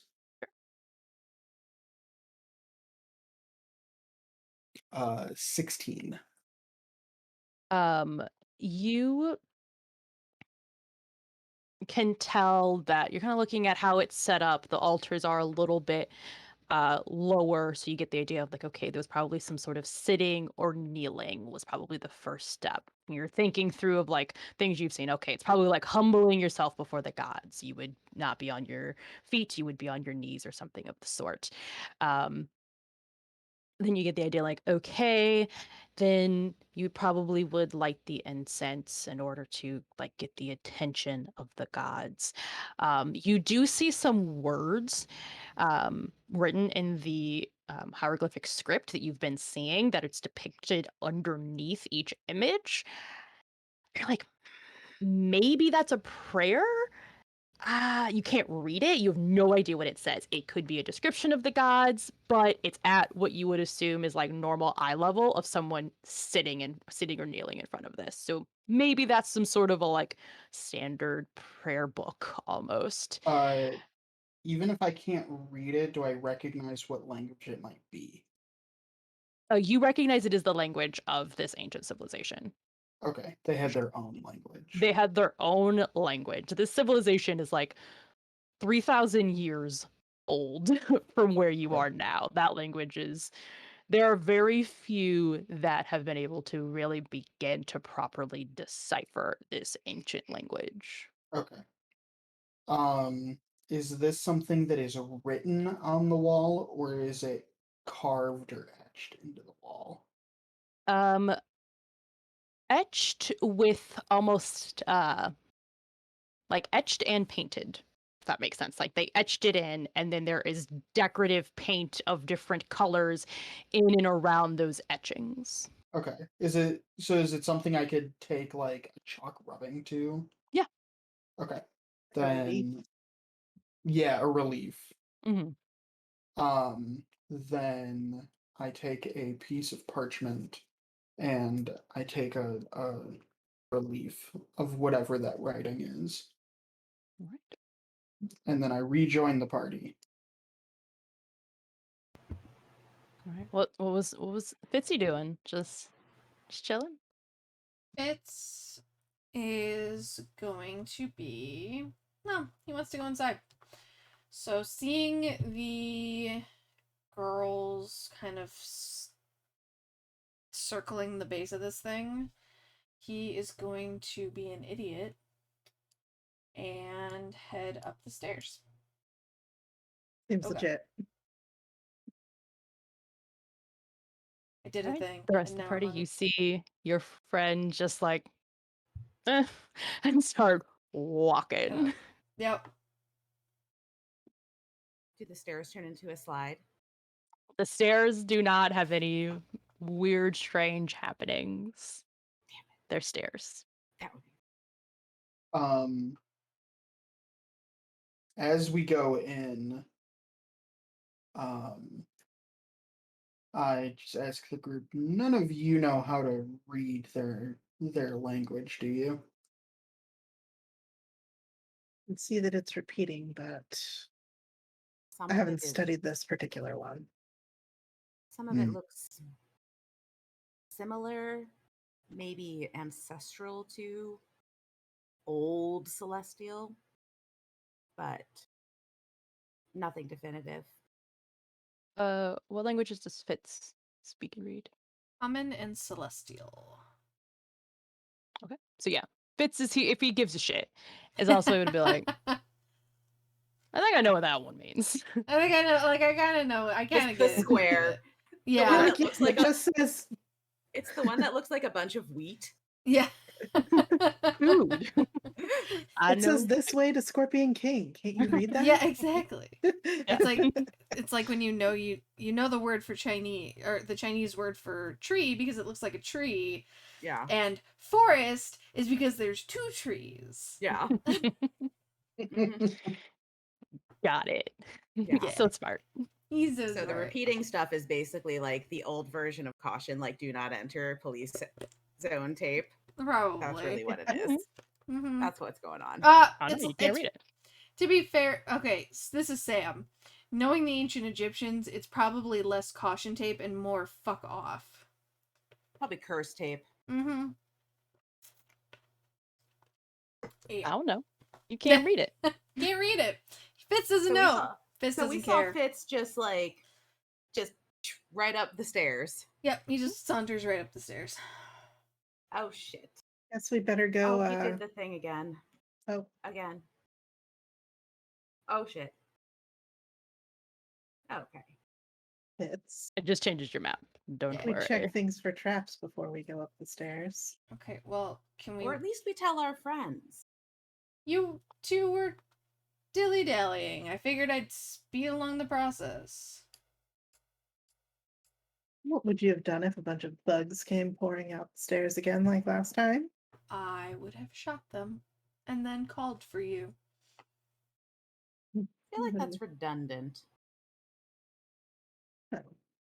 You're No, redundant would have been shooting them and then shooting them again. Which I could also do. You could also step Also on them and seems kill more. Also seems more plausible. Yeah. Is there a You big all- hole here?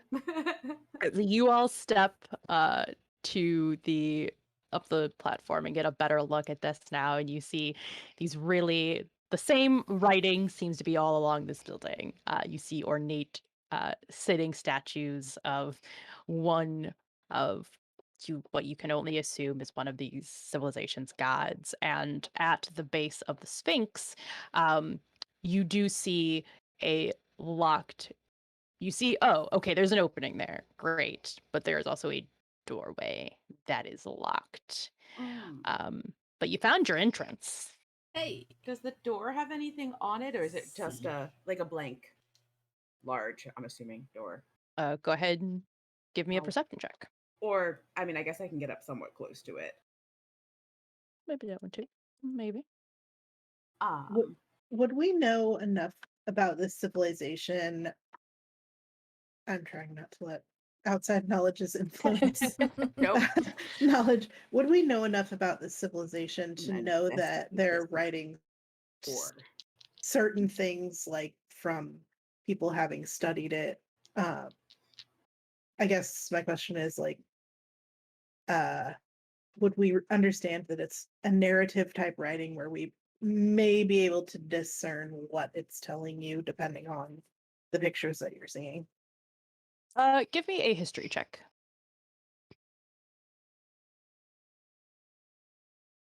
Mm, 17 plus 5, so 22. You're trying to think back like, okay, I did some research before I came out here, and our benefactor tried to give us some information so that, we'd be able to get back with his goods. And you realize, okay, yeah, this language is very, as you said, narrative. It's telling some sort of a story. This is not a language, or at least not the characters you've seen, that's like, Steve bought 2 bushels of wheat. This Yep. is from what people have been able to decipher, the language that you're seeing is and my brain's saying like it's the fancy language. It is an important language, and being written in that way means that it's telling you something important. So would we be able to equate it with this language that we're clearly seeing is telling us something important?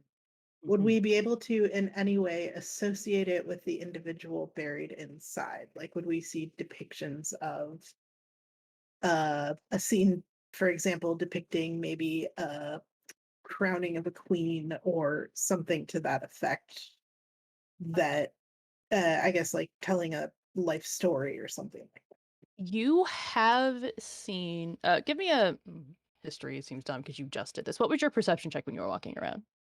that. Oh, 14. 14. Yeah.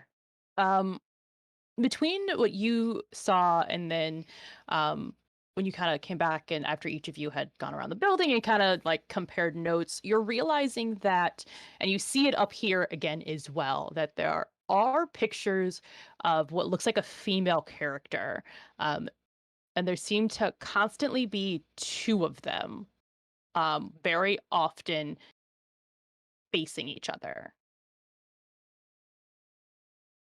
Do they look the same? They are the same character. Mhm. You get the idea that it's like that's just how you write the character, though.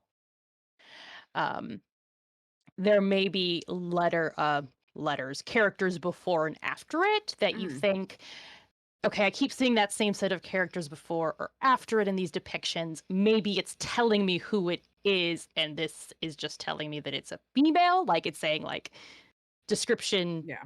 female. Queen. It's like title person. Yeah. So Gender knowing, association. Yeah. yeah. Queen. It's not that it's not ruler, it's very specific. This is Yeah. queen or lady So having talked to Malcolm goddess. and Adeline that none of us can read the writing, I will look at Fitz and think it's probably a long shot. Fitz,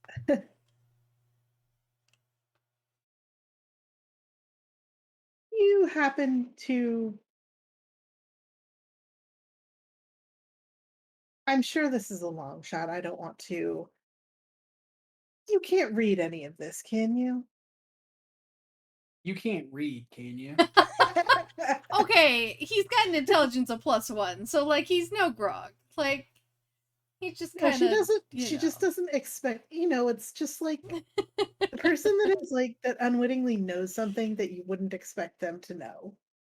um And she's like, well, my background's in archaeology and I can't read this. So like the likelihood that Fitz can read this, I feel like I'm shooting in the dark here, but I'm gonna ask just in case. I'm mostly just mocking Octavia's trepidation at the question. Yeah, it's fair. It's totally fair.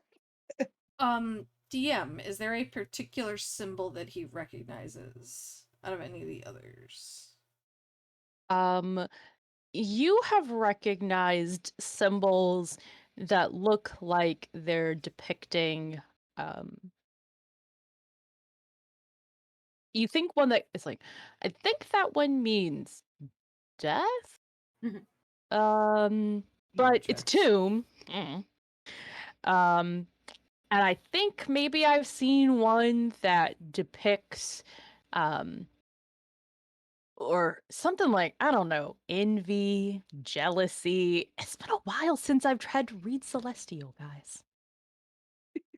Yeah, I'm not great at it. I took it in college. That's not true at all. Who did you study under?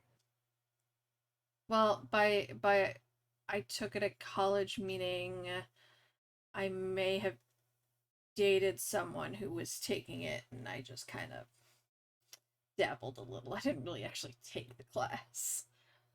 Oh. You But what? Sat next to her while she did her homework. yeah, Well, actually, no, to be fair, he might have done her homework. I mean, it wasn't hard. What, like Celestial's I'm hard? Come sure on. that she shared the sentiment. Ah, so funny. No, it really was. It really was. Yeah, that one over there, and he kind of gestures to it. and reiterates. I think that one means death. I mean, it's kind of obvious. It's, just look at it. Like, Oh, yeah, I mean, I figured that one meant death, but any of the others. Sure, you say Um, that now. yeah, now that I've said it. And this one over here, I don't know, it doesn't really translate. At least I don't remember it really translating directly. Something like jealousy or like, I don't know, none of it's good from what I can tell, but that's all I got. I really only remember like some of the really prominent shit. This really isn't Celestial, so like, that's what I got. Sighs, like, grudgingly happy that he knew more than her on this particular subject. Tina, did you do a perception check and get up to the door? I was going to. Do you want me to do perception or investigation? Either one. Okay. Nope, natural 1. Oh. It would end up being a 10. Okay. Oh, that's not the thing that I meant to do. Okay. Nobody told you. Well, I did tell you to do that, but you knew what I wanted. How dare you? Right? How dare you? You go up to the door and you see in the center what looks like a turn dial with very specific script written on it. Okay. If you want to give me an intelligence check, since you do speak Celestial, to kind of figure out like, what the heck does this thing say? Just D20 plus intelligence. Mm-hmm. It's going to be really crappy. I'm just saying, you know someone else who kind of speaks No, Celestial. I don't know. Yeah, I don't know. Crap. The second natural 1, so 2. Tina. You're using that dice jail, woman. Yep. Damn. 2 of them are in there now. Taking out new D20s from the bag. Untainted D20s. You look at this and just kind of look behind you and go, It's Celestial. it's a lock of Yeah. some sort. It's got some Celestial on it. This is the door opening mechanism. That's what you assume, yes. It seems to be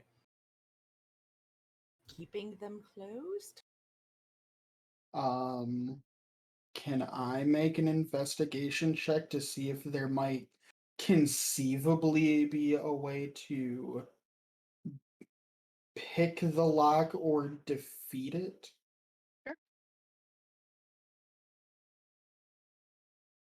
Fitz is gonna step up. That is a 17. You look at the door and like you can see the seams of the door and whatnot.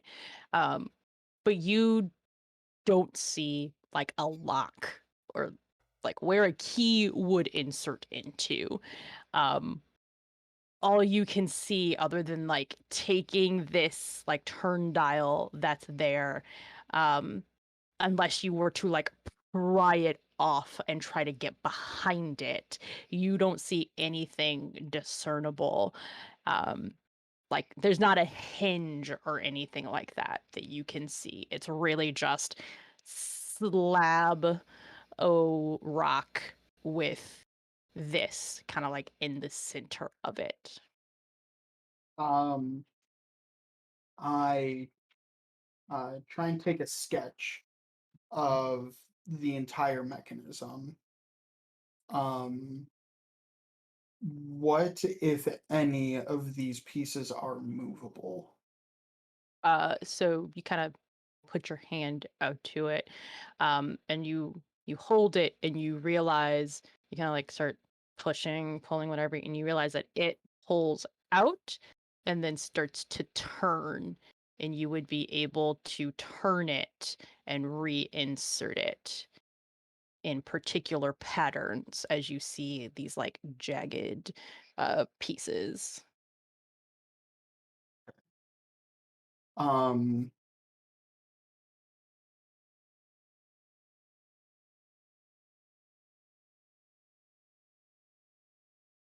okay. And other than the symbols on the points and then the writing in the middle, there's nothing else like that on the rest of the door. Nothing, no other writing or anything of that sort on the door. Okay. What was your you had 17. Mhm.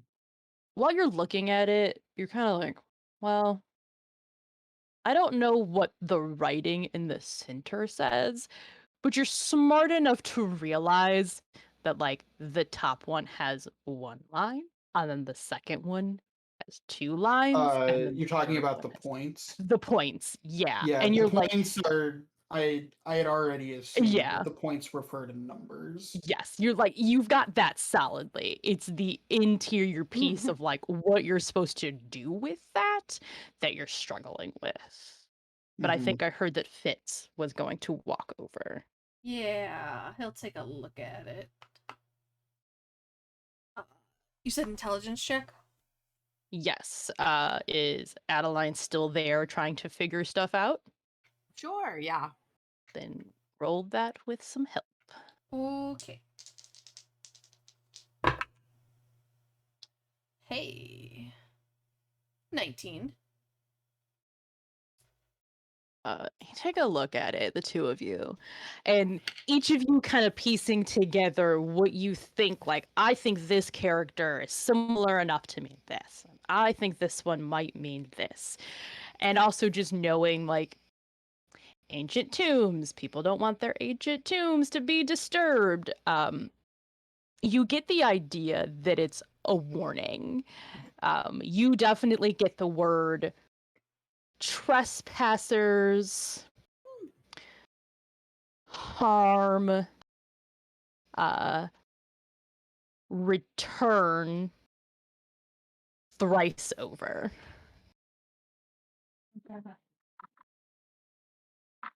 Cool. Sam's like, God, these people are stupid. Guess what Fitz Great. wants to do. Abandon all hope. It's like Yeah, it's literally abandon all hope. Ye who enter here, and these four schmoes are like, let's go inside! Hey guys, I think this is the door. Yeah. Just go. I didn't rip off a movie and just change the I'm- words. I am Not at all. absolutely I am sure it is fine. And that those warnings are for other people.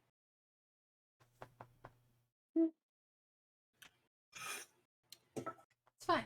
Okay. Um and that's all that we so the front of this thing is just a warning, basically. Like, Yeah. hey morons, Just a fuck off. warning. And the thing turns.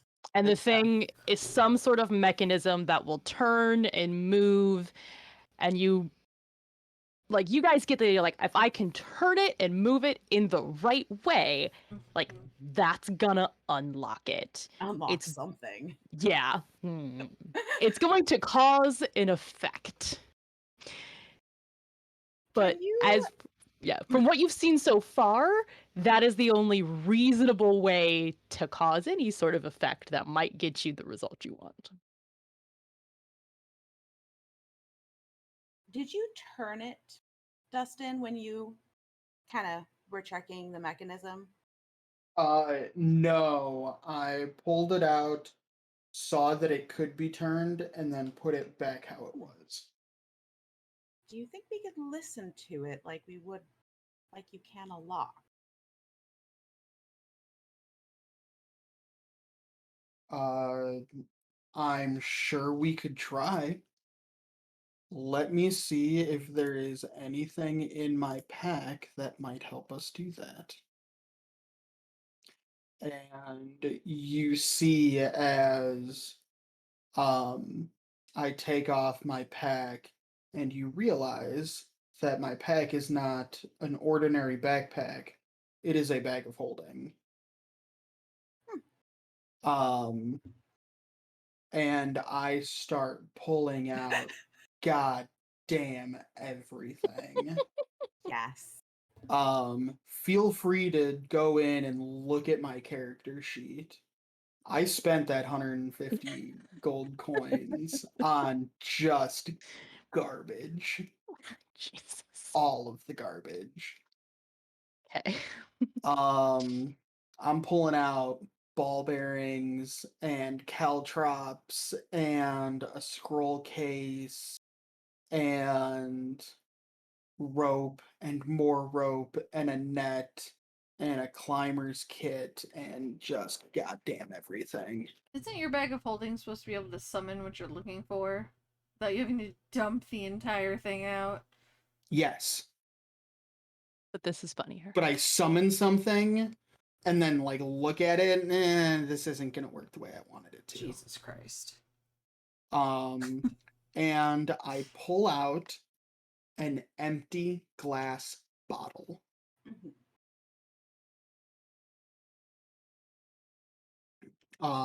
And say this, if we hold this to the door, if there is any mechanism happening behind it, this might help us hear.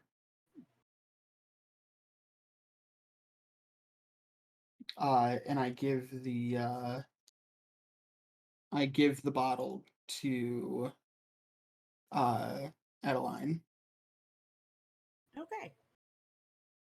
I'll flip and kind of press it up to the door and listen. Make me a perception check. I'm sorry. What were you saying, Dustin? And I just very slowly, as slowly and calmly and gently as I can, I begin pulling the cylinder out of the door. What was your Alright. perception check there? Let's see. Is that going to be better? It is going to be better. You can stay out. It is 25. You are of the rogue's persuasion. Do you have like a proficiency with thieves' tools? I do. Okay. I assume so. Just wanted to check. do I. Artificers. Artificers, toolmen. Yeah. Has all I the am, tools. yeah. I have more tool proficiencies than skills, I think. Jeez. That's probably not actually that might be true. Oh, then I have to scroll. I have the tools I have proficiency in are alchemist supplies, calligrapher's supplies, carpenter's tools, disguise kit, thieves' tools, tinkerer's tools, and woodcarver's tools. Jeez. So you have everything you need to build a cosplay hut and all of the cosplay inside. Yes. You need the weaver's tools. Oh, lacking. No. So the two of you, Dustin, go ahead and give me a check with the, as if you're using your thieves' tools. Okay. I will go over I'm to going Fitz. to pretend that is sleight of hand because that is Yep. the same bonus. While they're doing this, I'll go over to Fitz and say we should keep an eye out just in case. And I'll kind of like keep my eye on, also kind of watch out around the area just in case anything pops up to try to prevent us from entering. Okay. You guys want to give me perception checks while these Sure guys do. are trying to listen to the lock? 26. What'd you say, Sam? Um, 26. Okay, 26. I rolled an 11, but my passive perception is 17. So Okay. do with that what you will. Okay. that is when so I have tool expertise. When I make an ability check that uses my proficiency with a tool, I double my proficiency bonus. So that is a 21. All right. The rest of your party gets very, very quiet. And they're just looking out in the distance, keeping an eye out, just being the eyes. And the two of you kind of huddle close to the door. Dustin, you're pulling this out and you're starting to turn the lock, trying to feel how each of the gears and mechanisms work and shift as you turn your hand. And Adeline is listening intently, trying to hear, if something seems to be sliding in place. And as you turn this, you turn a little bit, and then you hit the number 3. And that seems to have a different sort of clicking noise versus what 1 and 2 had. Then you both can kind of feel/hear that that's different. How do you react? I look first at Adeline and then at the rest of the group. So I stop first. Yeah. But before I push the cylinder back in, I ask the group, and I'll roll a history check for this on my own as well. Do we know, or has anybody seen any special significance given to the number 3 or the number 7?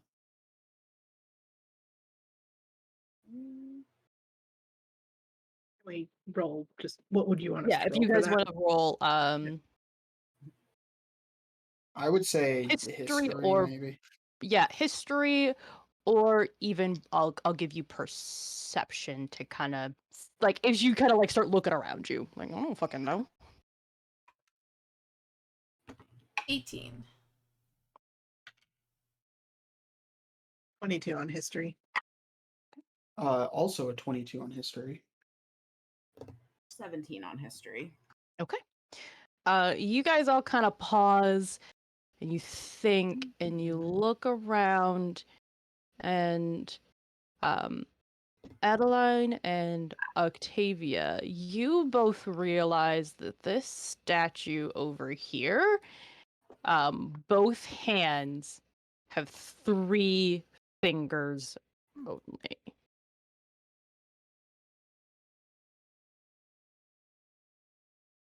And then,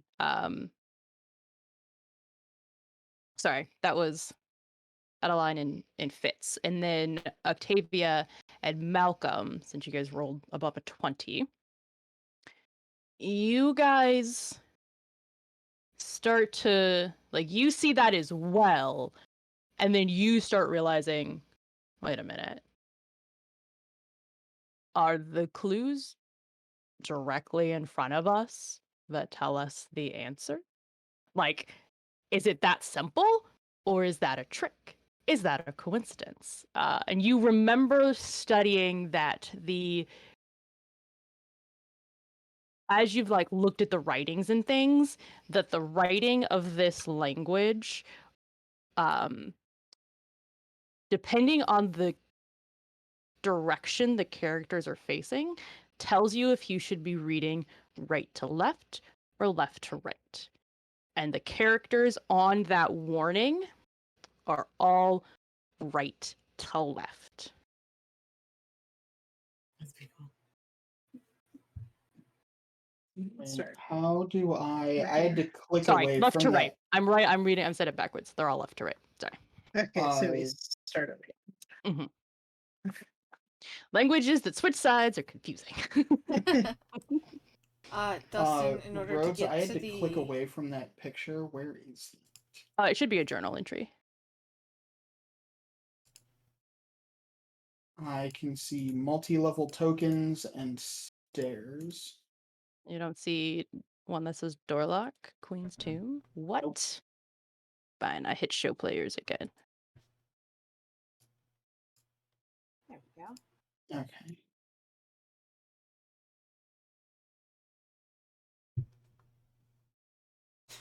I can see Dustin doing stuff because his marker is just like... Yeah. Everywhere. Oh, because it's not enough. boulder. So if I move it over here, Yeah, I does see it work? stairs, but that's all I see. So all of the writing is right to left. Left to Sorry, right. left to Right. right. Left to right. There's- Like that little lion, he's looking at the right. So you want to go this way. You want to be like, oh, start at his butt. He's telling me to start and point in that direction. And does the other statue of Anubis or whoever said God is have 3 toes on each foot as well? Do you go over there to check? Yes. Yes, I do. Oh, I can't.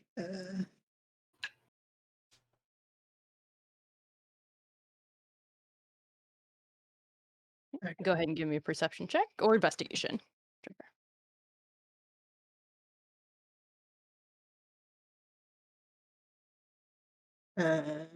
Miss Jackson.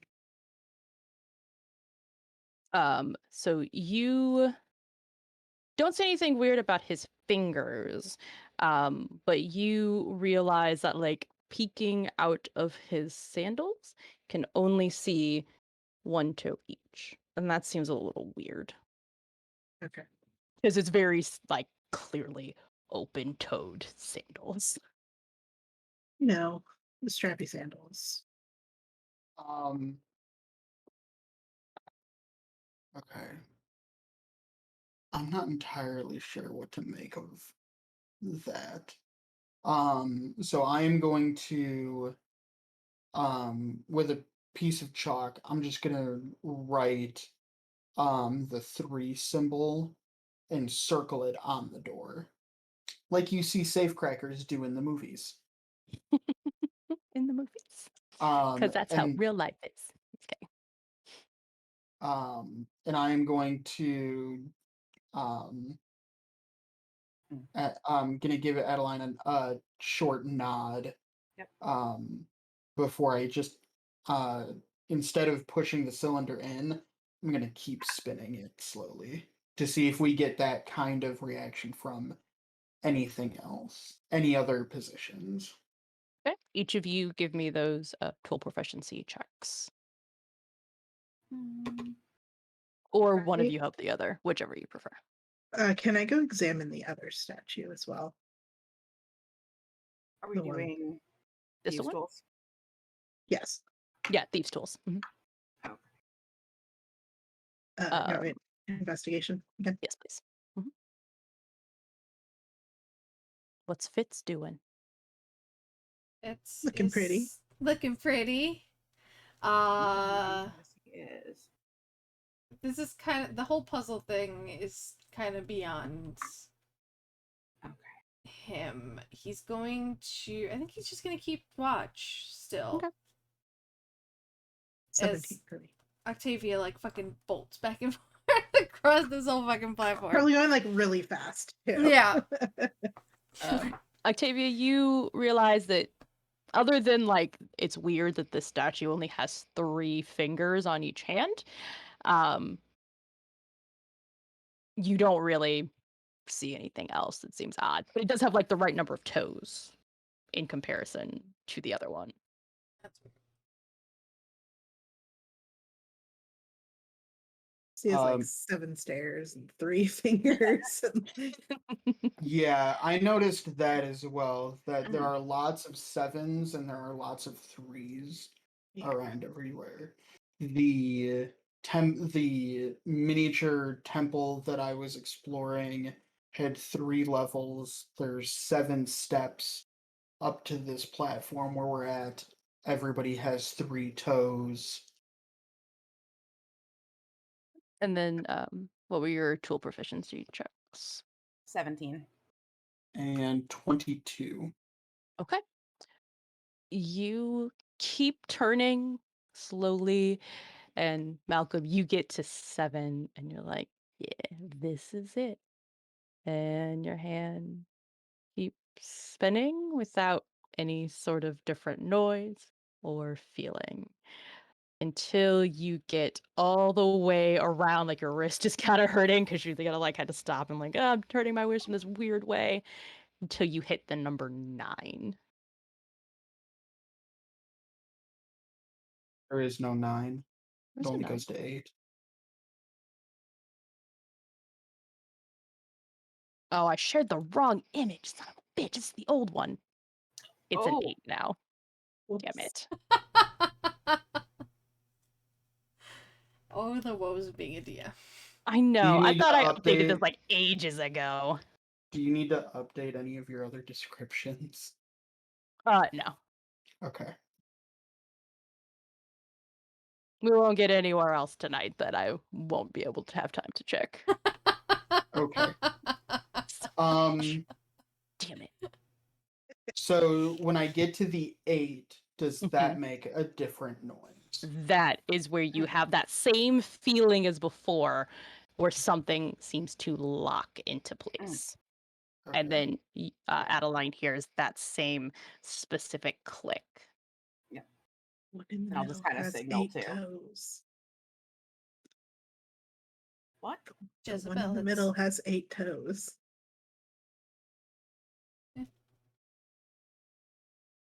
Same.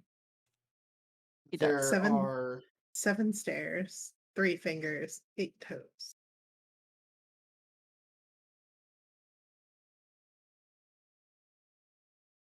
also a total of 8 characters on each side of the dividing line in the center of this Mm-hmm. dial. It's 4 and 4, and then 5 and 3.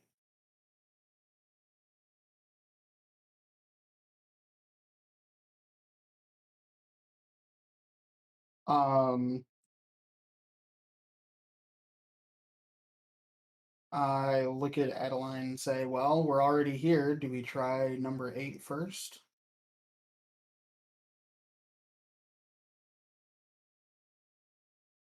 I say we give it a go. Perhaps keep an eye out for more of those Um, things. Yep, Fitz will keep an eye out. and then so I gently, with a healthy amount of trepidation, um, push the cylinder back in on the 8 position. You push it in, and the like you're pushing it in, and you notice like the grooves don't match how it was when you started. So you're pushing and you're not sure what's going to happen, and the grooves around it actually change in the stone as you push it in, and it locks Okay. into place. So you're talking about the fact that each of these points are not a symmetrical shape. Correct. They all have different variations, but the stone Yes. around it is like forming to each of those designs. Yes, it accommodates the selection that you make. Okay. You do that, you wait a second, and the door doesn't open. I just give the door itself a push. You give the door push, it doesn't move. Give me an intelligence check.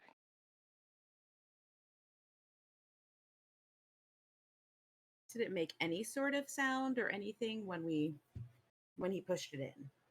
You could hear kind of a similar to like the similar sound that you heard like when you hit the numbers 3 and 8, as if something was locking into place, but you don't hear like the sound of the door moving in any way. Nothing large seems to be moving. It's still that very small, quiet sound of like gears and mechanisms.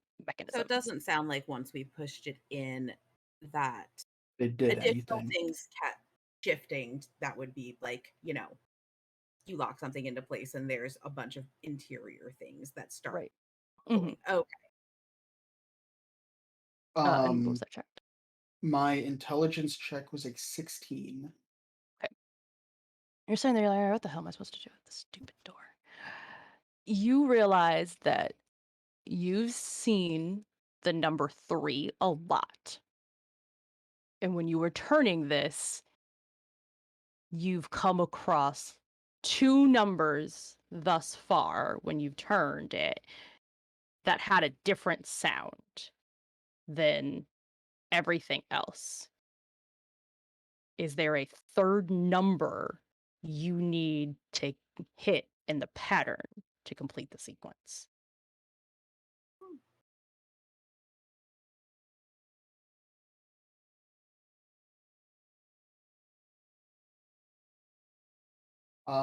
Can Pull it I out. make a perception check to see if there is a third number that we see a lot of?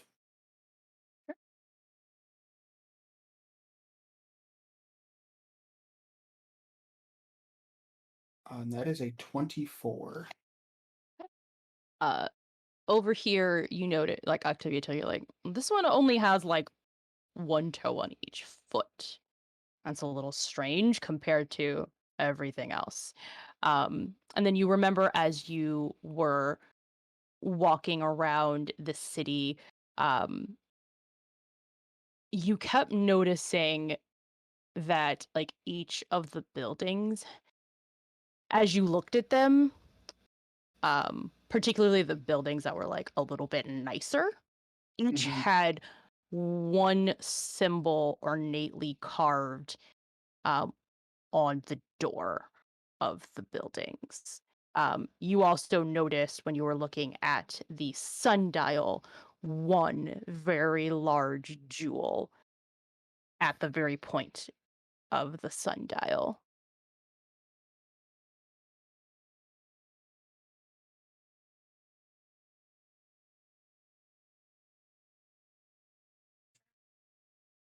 Yeah. And I'm looking E1. at the symbols here. If you look at it like a fraction, it's 8/8, which is 1. Maths. Right? Okay, Dustin. We were in math classes together in high school. You think that's where I took this? But okay. Yeah. No, Just- that's just- exactly where you took Just this. take the credit. Take the credit. Okay, thank you. Yeah. That's absolutely you. what you were intending. Just take the W. Um, It's genius. I I pull the cylinder back out. Spin it a few times all the way around. Like clearing the lock. Yeah, clear Yeah. the lock. clear That's what I was it. just gonna say. That's Clearing a exactly what I'm padlock. doing. Flashbacks to junior high lockers. Uh-huh. Um, and my first tactic is while the whole thing is out, Mhm. do 138. If that doesn't work, spin it to 183. If that doesn't work, and just go It's 3, 1. through the 12 different versions of that. I'll do 138 and push the cylinder back in. Can Octavia chime in and say, I think that you need to start by spinning it to the left first and then to the right. Everything here read from left to right. Mm-hmm. So Maybe, you 1, yeah. 3, 3 8 and is then what you're proposing? 8, and then push the cylinder in at the end. Okay. You get in for like, okay, what do we see in here? Okay. 1, 3, 8. Push. And you wait a second, and then you hear like the sound. It's a little gnarly of stone on stone as the door slides down into the opening, revealing a set of stairs inward. Hey. Well done. Lovely. Well, who wants to be first down the creepy staircase? Just a second, before we go down this deep dark set of stairs. Rhodes, Mhm. I assume that it is pitch black inside this thing, that there's no light coming out from within. Sounds Um, wonderful. you look in and like you step close. Like at first you're like, okay, whew, trying to get this freaking door open. And you step and you kind of peek your head, like not all the way in. You're not stupid, but you kind of give it a look, and you realize that you see flickering light coming from inside. You don't know what the source is, but it's similar to what you like what you have experienced with some sort of firelight. Okay. Um, does it look like there is enough that we will not need our own light sources? Because not all of us have dark vision. Most of us don't Um, have dark vision. from the entrance already, you can see that. You can't see from the angle like very far in necessarily, but you get the idea that you're seeing like the end of this light, and you know how light works enough that if there's some sort of a torch or fire giving off light in there, one, it emanates at a radius, so there's a Mhm. decent enough source, and you could probably use that to generate more fire if necessary, light another torch and carry it with you if you needed. Okay. Does this Um, place look as pristine as the exterior? So as we peer down these stairs, Uh, similarly, yeah, what you immediately can see is just the stone walls of this building, and it also has hieroglyphic writings on it. But again, you don't see any signs of decay, dust, got any it. of that. So yes, it has the same similar feeling of uh, being brand spanking new. okay. Um, You before we go down then, real Mhm. quick, I you may have noticed, you may not have noticed, that I jingle jangle a whole lot when I walk around because Cool. strapped to the outside of my bag, I have a bunch of unlit lanterns. Birds is like great disadvantage on stealth checks for Dustin. Oh yeah, I wear scale mail. I'm disadvantaged anyway, so just lean into it. Um, fair so enough. I I am mean, going to okay. light two different types of lanterns. I am going to give Sam a hooded lantern. Alright.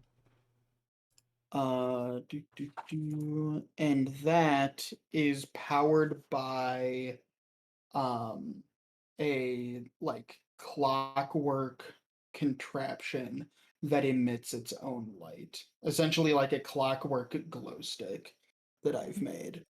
Before you finish that, if we don't mind taking a short rest when we get inside, I can give each of you dark vision. I I just don't have to need it. spend key points to do it. This literally costs me nothing. Okay.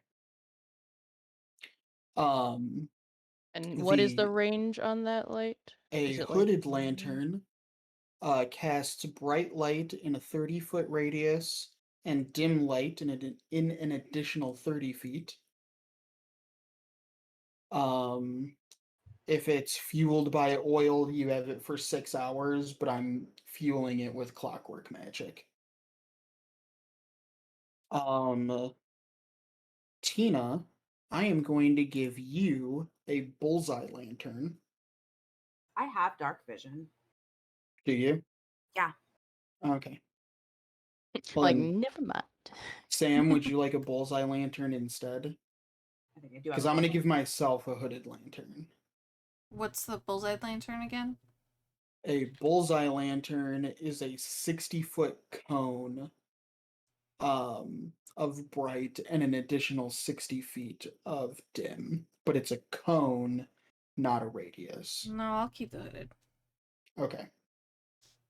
Um, then I am also going to take a hooded lantern. However, the lantern that I take for myself is a lantern of tracking keyed to undead. So this one does have to be fueled by oil. Burns like a normal hooded lantern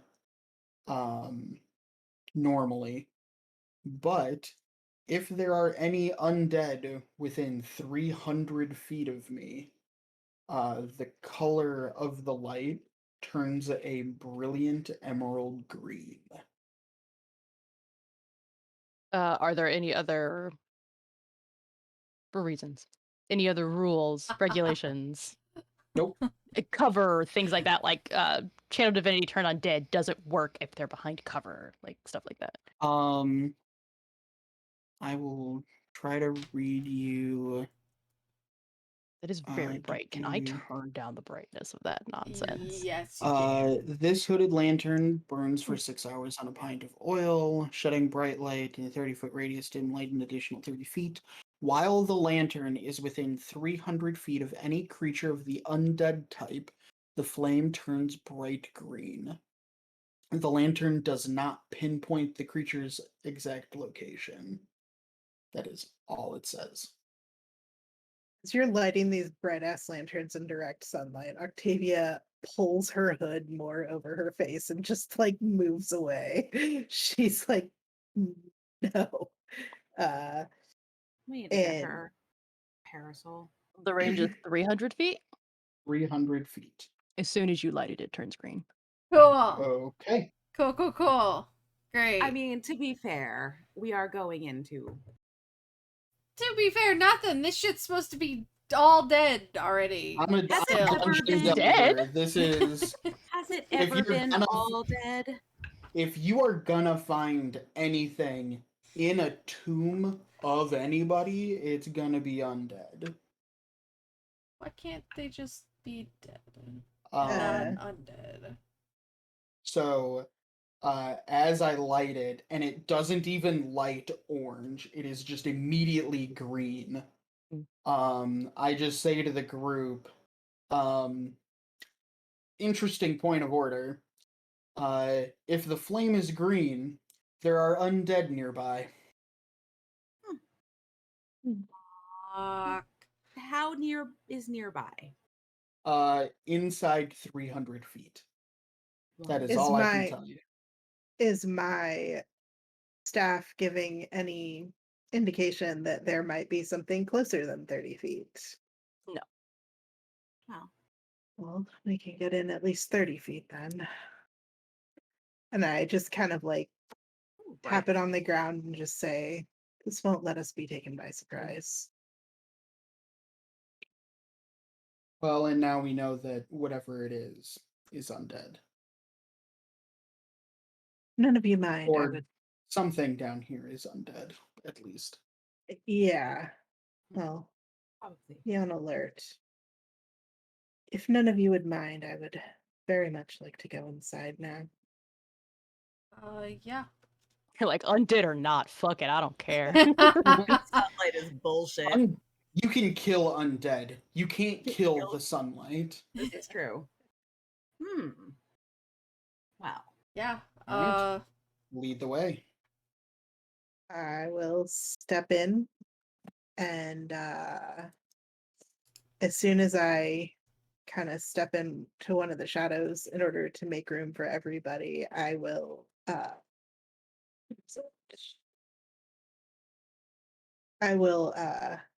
shadow step to the next sort of shadowy area. So I'm kind of like teleporting from shadow to shadow to stay away from the light. And yeah. Does that put you 60 feet in front of us? I think it's 30 feet. Nah, 60 feet. Well, because there's I can teleport 60 up to 60 feet. I don't have to go 60 feet. Well, So yeah, I just but unless there's something shadowy for you to hide behind, because you have to jump from shadow to shadow, don't you? yeah, but if there's torches, there's casting shadows everywhere then. I If mean, in it's theory, flickering I down there. could be someone else's shadow Yeah. Okay, like a shadow of a person passing in front of it. or a pillar, maybe. I Is it don't not know. We moving you? haven't progressed to the next map. I did go onto the square. It just didn't take me to the next map. Oh, hey, here we go. Oh, did I okay, unlock the door. There you go. There we go. Wait, which square is it? Oh, there we go. Shocking. Fitz can't find a fucking door. He's competent, guys. I swear, I'm just playing him like He's an really good at what asshole. he does. If you Look, he's see- got a specialty. He Okay? has Um, a special talent. If you could see his character sheet, he's got really good numbers. I just play him like a moron. Rhodes, I've been informed that I do not own any characters in this scene. Ruh-roh. I'm looking right at you. Did you switch to the other scene and now you're in a hallway? I'm in a hallway. I only see Adeline. I can and see a Fitz. flickering light effect and Octavia. It's the same token. How do you not still own the same token? Because I don't want to make multiple tokens. So I was like, bitches can just move together. I feel that. I feel that very much. You are still are the these- owner. So are I these will delete and lanterns- just read it since it doesn't like you.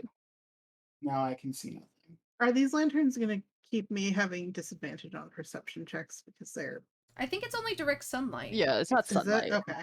Yeah. You see yourself now, Dustin. I can see myself, but that light effect is gone. Okay, I gotta turn that back on. I Fucking didn't want to do it if it Jezebel. wasn't actually working. I think you can change the color of the light effect too. Not that it really matters, but it's super bright down here. It's very bright. I don't know how to change the color of the effect though. Sorry, let me make Jezebel tiny. Sorry, she wasn't on everything before. I actually think she wasn't on that other map, the second map. Sorry. Whatever. She She left wasn't you. doing anything anyway. He was hiding in his hood. It's fine. Yeah, Or she on was his on his backpack. shoulder. Okay. I shouldn't like a scorpion. Like this goes against me to like a scorpion, but then you named her, and now I'm attached. So yes, you guys enter into a hallway filled naturally, well, not naturally, filled with flickering light unto itself. You see several large statues standing on pillars, each of them holding what looks to be an ankh that is actually a torch giving off light. There are like odd, creepy kind of grates that you can walk over. And again, you see more writing along the walls. This time, it doesn't look to be identical to what was outside, though. It does seem to be some different characters that maybe you just haven't seen or noticed before, but there is still writing along the walls, and all of the statues are like outlined in gold, holding like with gold jewels in their foreheads of their head armor. And like as you're like, yeah, they said that this was a really rich civilization, but they put like diamonds and rubies on everything. They bedazzled their entire civilization. They did. Rhodes, are there supposed to be walls around in here? Did you just Uh, exit through a wall? Well, my torchlight is shining through a wall.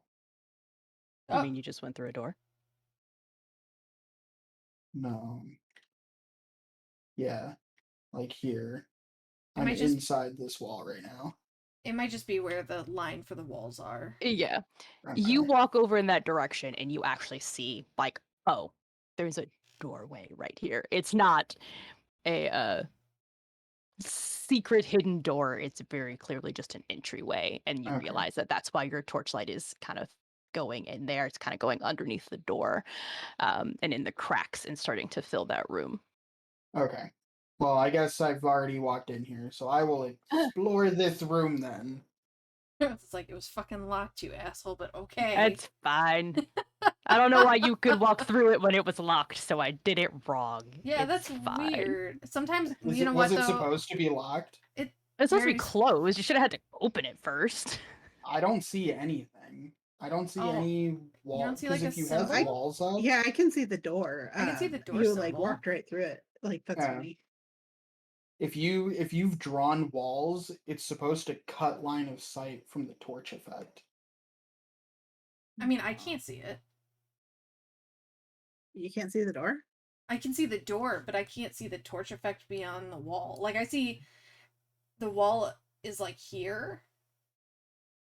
Like, I can see the whole, like,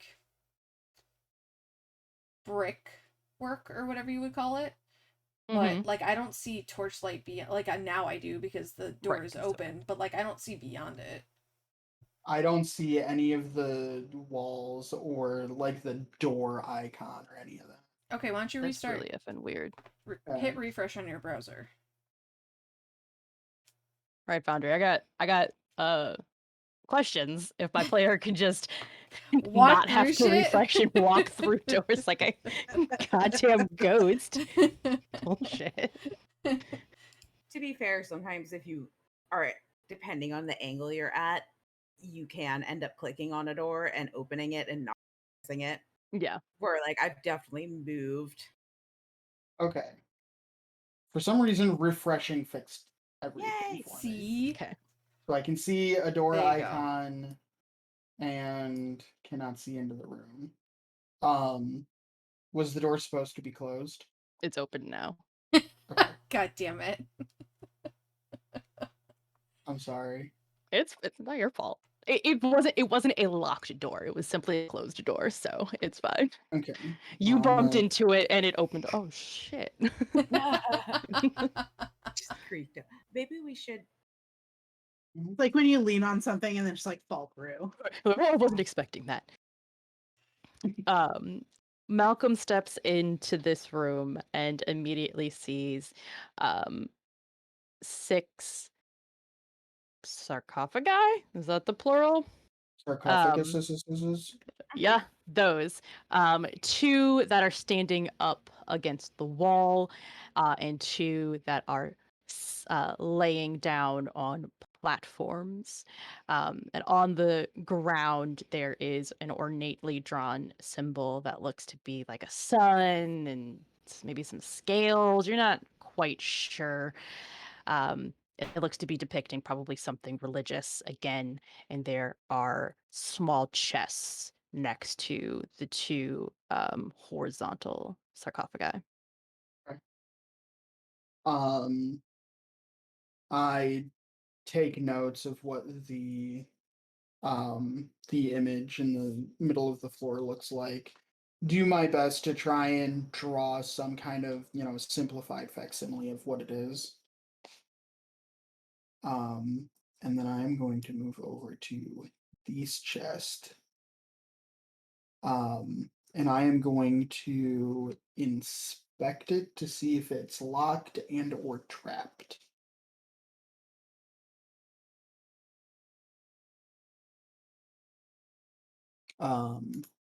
With the help of Jezebel.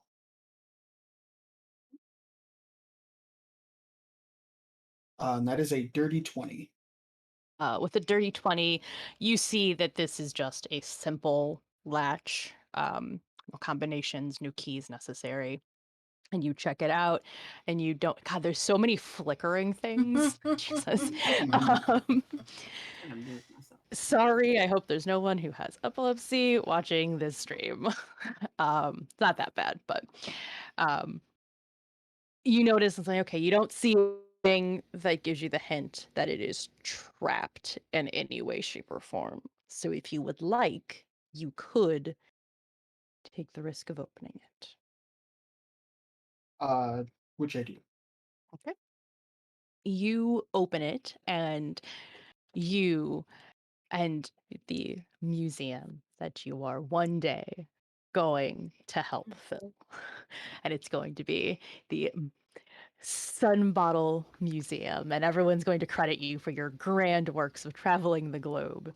Your heart just bursts with joy. You find a small carved wooden idol of a god that seems to be holding out like a helping hand.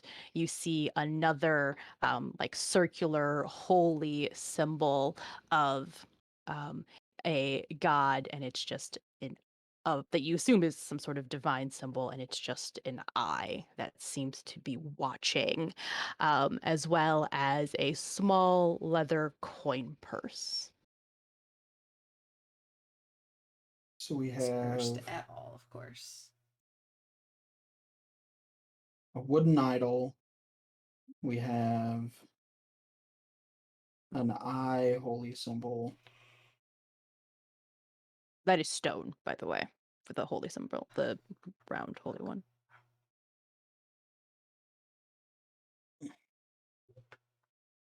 Um, and we have a coin purse.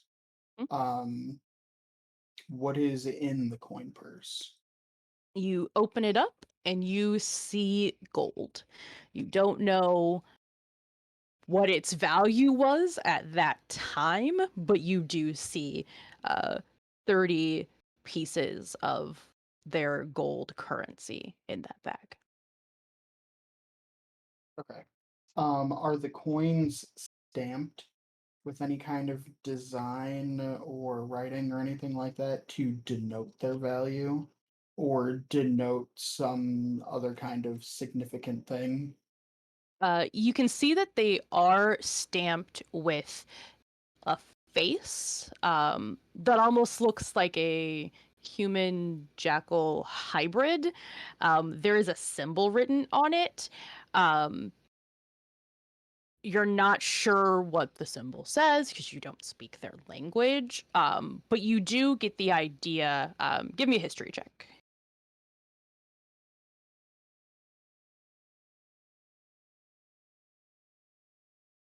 30-20 again. Um, you know that in cultures, typically, um, money was stamped with the face of someone in the royal family, someone of importance, to denote that it is official government backed currency.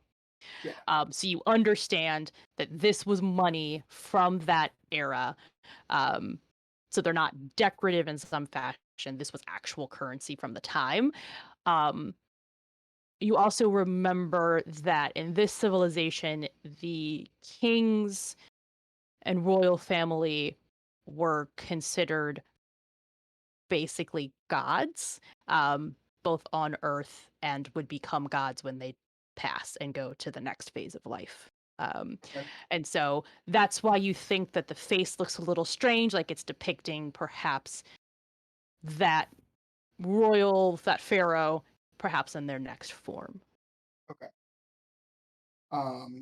I take notes of all of this, um, and move systematically first to the other chest on this side, and then to the two chests on the other side. You go through each of the chests and you find in one of them a small bag of incense, um, and a set of 4 silver goblets, along with what looks to be a very ornate serving jar that has uh, a beautiful calligraphy is not the right word, but kind of like beautiful runes and symbols on it that doesn't look like the same writing that you've seen. So you think this is just like a decorative pattern, but it's got gold inlay in those symbols that are on there. Um, and another one of the chests, you find a jerboa for foot, which is it kind of looks like a rabbit's foot. Um, you also find in the last chest that you open, you find a staff of size alteration and a mithril chain shirt.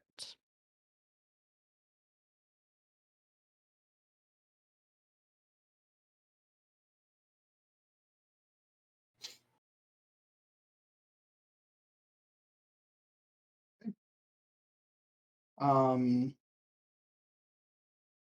Do any of my companions wear armor? Or look like they would wear armor? Me. Me. Me. Okay. I come out of the room and say, "Hey, I found a couple of cool and interesting things." Um, and show the goblets, the serving jar, decanter, whatever it is, the staff, and the mithril chain shirt, and hold out the chain shirt and say, does anybody think they could make use of this? Perhaps you need an upgrade?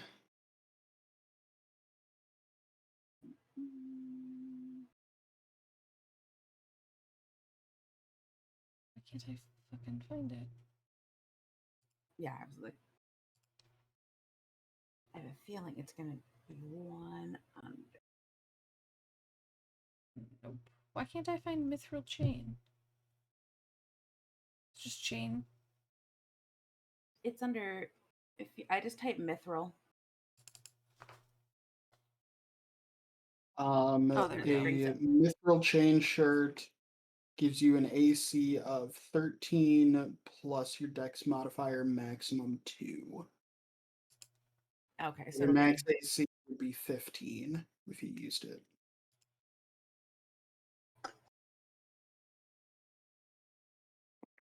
Is that an improvement for anyone? not for me. Nope. Okay. Into the bag. It's pretty though. If the armor normally imposes disadvantage on stealth or has a strength requirement, then mithril doesn't. So you have disadvantage on stealth, it might be useful. No, I'm good. Carrying around this lantern, I'm sure I am decidedly unstealthy. Yes, you are wasting the lovely darkness down here. This is true. All the better to see you by. Actually, before oh god, before we move into this next huge ass room, um,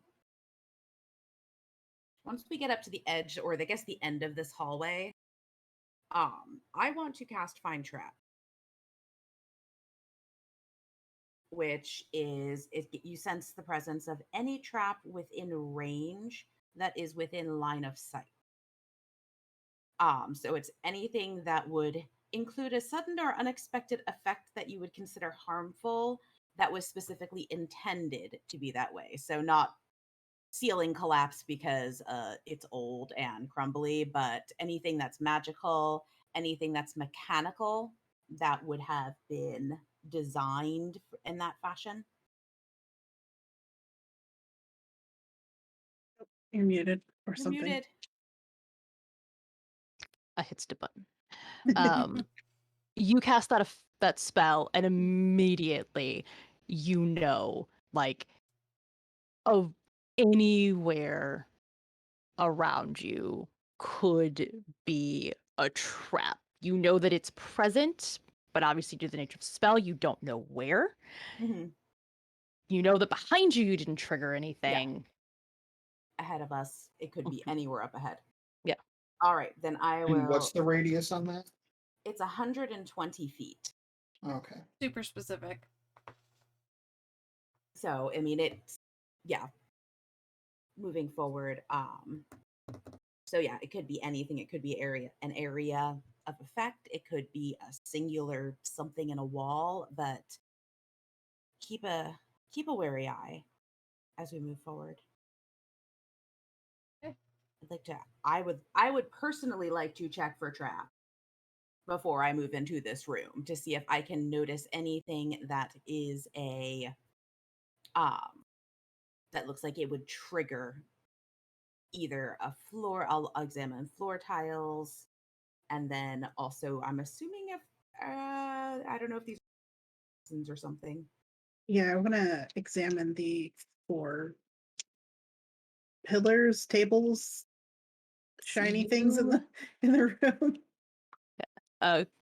You walk into that room, Octavia, and you can immediately, really everyone looking in, can immediately see 4 pillars that are about 3 feet high. Mm. And each of them has almost what seems like a couple inch disc that like sits on top with an ornate carving in it, and a jewel specifically in it. So the one you're next to is a carving of an eagle with its wings spread, and there is an emerald between the tip of his wings.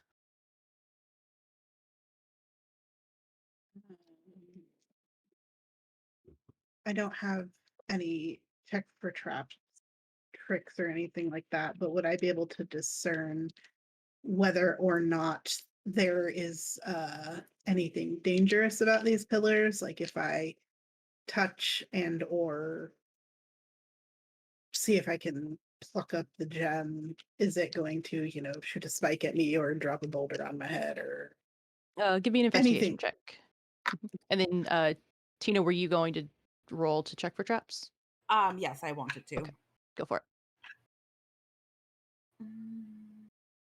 it. Investigation 17. Sure, it's not one of the things. Advantage on? No. Saving throws. Investigation is +9. 27. Okay.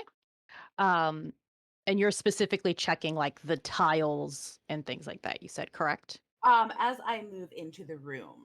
Okay. So before I step on things, kind of it's like look at the tiles on the floor and see if there's anything that would indicate it. And then probably to the wall of Okay. the room. And then do it in 5-foot sort of forward chunks. Sure. You start to step in, you check the tile before you step on it, you check the ones around it. Yeah. You don't see anything that looks like it's going to like depress when you Mhm. step onto it. You check the walls. You notice that there are along the walls 4 sarcophagi that appear to be, for the first time, you find something not pristine. These are broken and open. But you don't notice anything in the wall. You don't notice anything like slots in the wall for arrows to shoot out of, or any of those things that you're like, something's going to shoot out at me, something's going to hit me. You even kind of like look up. Um, Are the spikes in the ceiling? yeah, you don't see spikes in the ceiling or anything like that. And then, Court, I'm sorry, you said you got a 17? Yep. Okay. You do an investigation check and you realize that the disc that's about 2 inches tall, there's actually more writing along that. And you kind of look around it and it seems to be kind of repeating itself 2 or 3 times as you kind of like circle it and look at it. Um, and you kind of like go to hover your hand there, and you realize that the disc can actually depress, so it can actually move inward, but you don't get the idea that there's anything like, again, you don't see anything that's like, oh, there's a slot here where like acid is going to spray out at me or anything like that. You're not seeing anything of that nature. I will I'm just pull gonna my keep hand saying all back. these random things. You're like, oh shit. I will pull my hand back and say, "Hey, Octavia." Or not. That's me. That's It's you. been a long day. Hey, stealth. Do I mean, I really talked think myself touching this thing is a inside. good idea? It's been such a long day. No, Uh, but I Hey, Adeline, come take a look at this. Seems like it might be a little more your area of expertise than mine. uh, so I'll walk over and take a I'll look like at scooch over so you can. yeah. see what And I'm looking also, at. just keep an eye on those sarcophagi over there. I think those are Mhm. the perhaps the first things that we've seen not in stellar condition. I kind of look at my staff, see if I can feel that it's warning me in any sort of way, and then thinking about Malcolm's detect undead and just All undead. stay Oh. alert. Yeah, the light around you is still green as fuck. Oh yeah. But your staff does not give you any sort of warning at this time. While these two are inspecting this pillar and disc, what are Fitz and Malcolm doing? All right. I imagine during all of this, Malcolm was looting that. I imagine all of this was happening at the same time. And Fitz? Actually, Fitz is going to, once Adeline kind of notes that the sarcophagi are actually like not in great condition out here, he's going to pop his head into the room that Malcolm was around in. And are the sarcophagi in here the same? Are they pristine? These appear to be intact. Weird. Okay. He will come back out because Malcolm seems to have a handle on the looting part of things. And oh my gosh, Acquiring, obtaining, borrowing, if you Wow. would. So awful. Recovering. Recovering from their own place of origin. Saving. Yeah, from the place that they belong to. He's just going to step a little bit closer just to keep an eye on the girls and make sure that, he's ready in case anything happens and just kind of let them do their thing. Yes. Is he doing a perception check? Sure. Or is he just standing there? Like, I guess, No, is he he's- alert and listening, or is he yeah. just chilling? I mean, that's a very good question. I feel like he's got, you know what? It's not that he's an idiot. It's that his attention span is like that of, a squirrel. It's like the dog from Up. Kinda, yeah. But yeah, I will say that he's kind of got his head on a swivel and just keeping an eye out across the board. Like, he knows that, like, Octavia's staff didn't give off any indication, but like he doesn't really trust it. Like, this is still like his hackles are raised. Maybe it's a bargain staff. Maybe it only works some of the time. He doesn't Who the know. fuck would know? Yeah. Your short bow of warning would be giving off the same warnings my staff would. Yeah, I know. But like, if you don't understand necessarily how they work, I think it's kind of does it fritz out every so often? Like, what if it runs out of power? Like, That Do what I would have to be plug it in changed. at night? Yeah. Maybe it needs sunlight, moonlight. I don't know. So yeah, with a 19 perception, he's just kind of keeping an eye on the room at large, just to like something off about the sarcophagus is like sarcophagi. That it's weird that these are starting to decay or were decaying, but the other ones weren't. He's a little put off by that. He kind of steps a little bit closer, starts to go around. It's like feeling like, why is it always me? Feels like he hears something in the distance. Damn it. Like, he's listening and he's like, am I making this up? Or do I hear something again? Fuck. What direction? It appears to be coming from the direction that you guys are headed towards. Cool. Yep. Yep. Sweet. He will take a step closer to the two and line an activity and just be like, we might want to hurry this up. What do you? I'm hearing Here, something. Did you see something? Oh, No, I heard something up ahead. Skittering? No, it And she, wasn't. Octavia reaches out and kind of does that again. They automatically move Like- too. It's more Yeah. like the sound of someone who doesn't know how to pick up their feet when they walk. Fucking Like a cool. Mhm, Foot yeah. dragging. Fucking cool. Does Mhm. it sound like it's okay? Sounds like footsteps.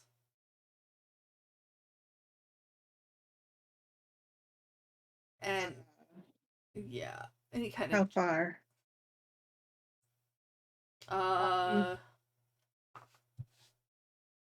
If Not you kind within of think 30 you're like, feet. well, yeah, you know that. Yeah. More than 30 feet, obviously. And you're like, I don't know. Like down it- there. close enough. Like you feel like it's close enough to be a danger. Yeah. And it doesn't sound like it's going further away. Sounds like it's coming to us. Yes. Cool. Visitors. We're gonna have visitors. We're gonna have visitors. And he immediately pulls he's gonna latch the lamp. No. He's going to shutter the lantern. When you shutter it, it gets 5 feet of I think it's 5. Yeah, Pull my dim hood light back up. Dim light in a So 5-foot radius.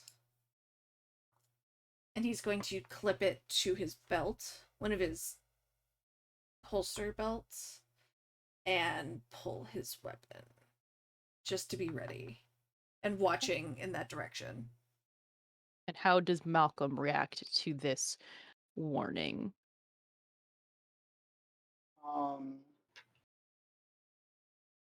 I am going to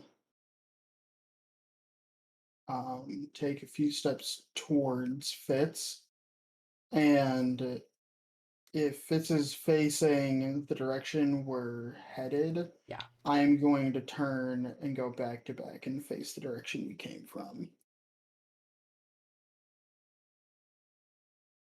I will pull my hood up again and look at the group and just kind of say, stay here.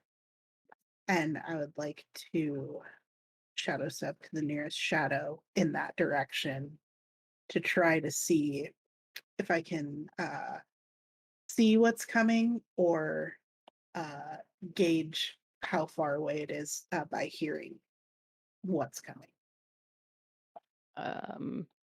What are the parameters of that? I have not Shadow played step. this one. Yeah. So when you're in dim light or darkness, as a bonus action, you can teleport up to 60 feet to an unoccupied space.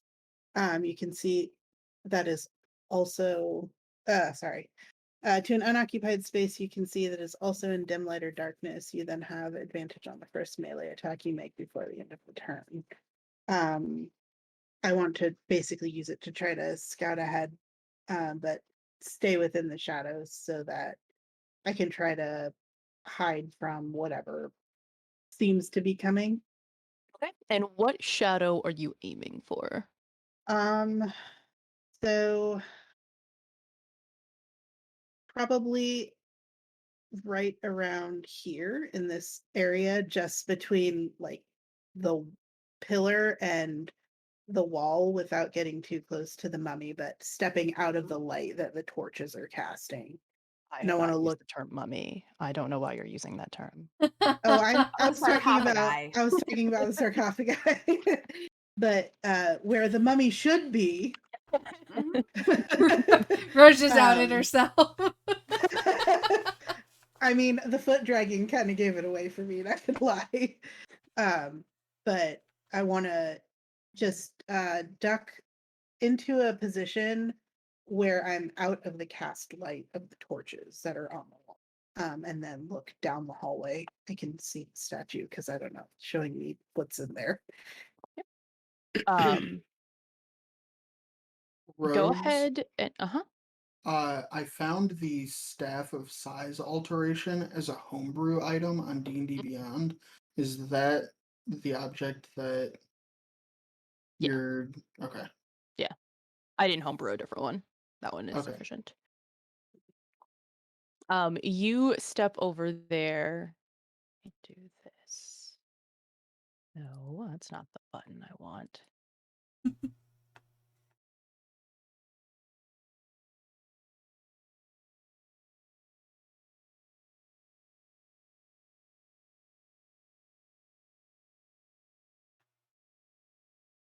Okay. You can now actually like see through, correctly? Yeah. Correct? Okay, perfect. You step over there to peek over and you see around the corner what appears to be two mummies starting to walk slowly back in your direction, coming towards you. I assume my staff is going. Yes, Warning yeah. me. As soon as you Okay. got that close, Oh. like your staff started warning you, and you could immediately make they don't have eyes, but eye contact with them.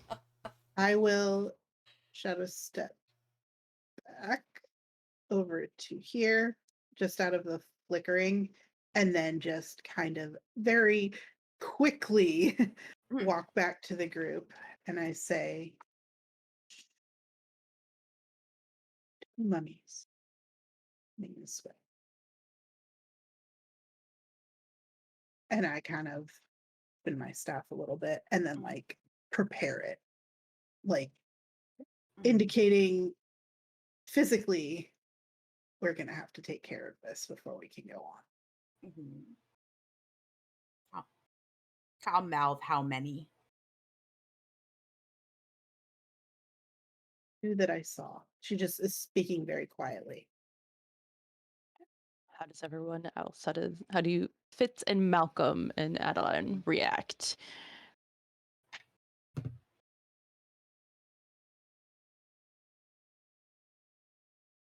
Fitz is going to.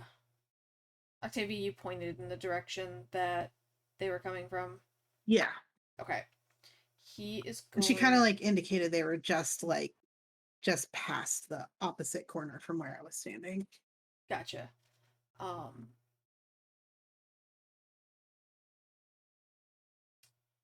He's going to point to the kind of where you were, Octavia, and say, stick to the shadows. I can be a distraction and lure them into the room. You and Adeline can flank.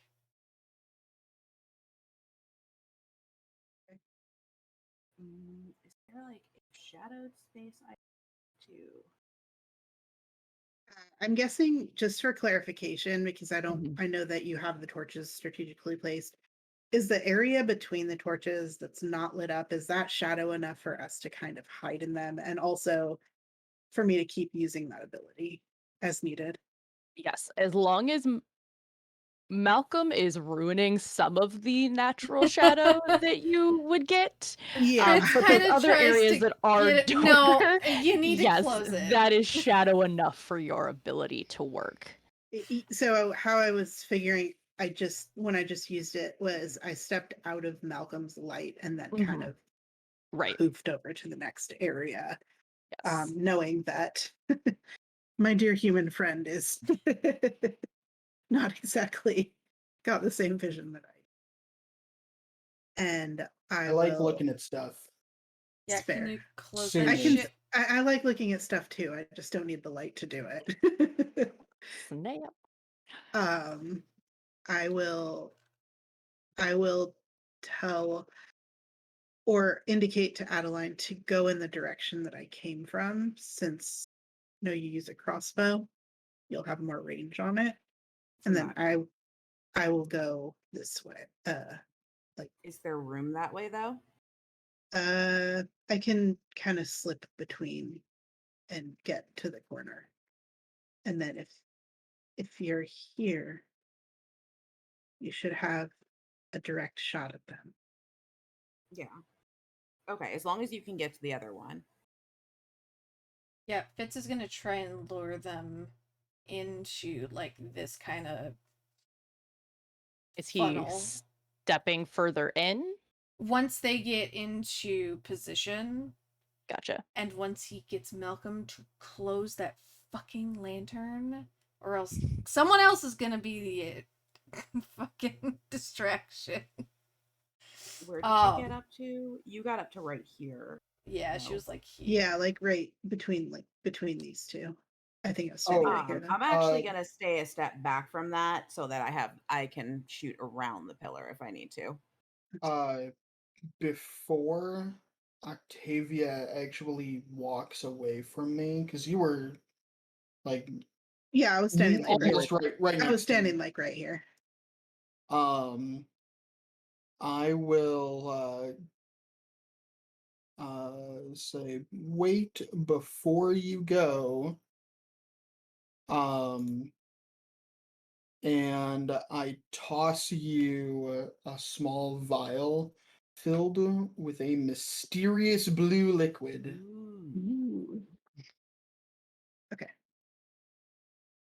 I will put it in my pocket so I have it easy to access, and just have my staff at the ready, and then I kind of will otherwise hover my hand over the pocket from Malcolm, because I assume I'm either going to know when to take it or he'll tell me when to use it. Yeah, when I give it to you, I say, take it before you start kicking ass. Okay. Excellent. Drugs, performance enhancement drugs. That's what this is. In that case, I will take it out of my pocket and I'll just wait to watch and allow Fitz to sort of lure them into the area, and then once they're in, wait till my turn starts, but I'll pop it off. And where does Malcolm position himself in this? I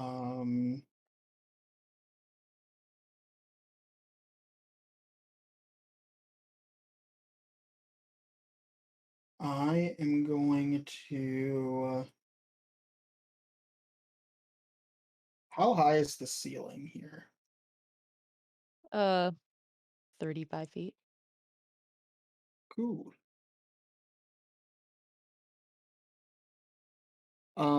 Do do.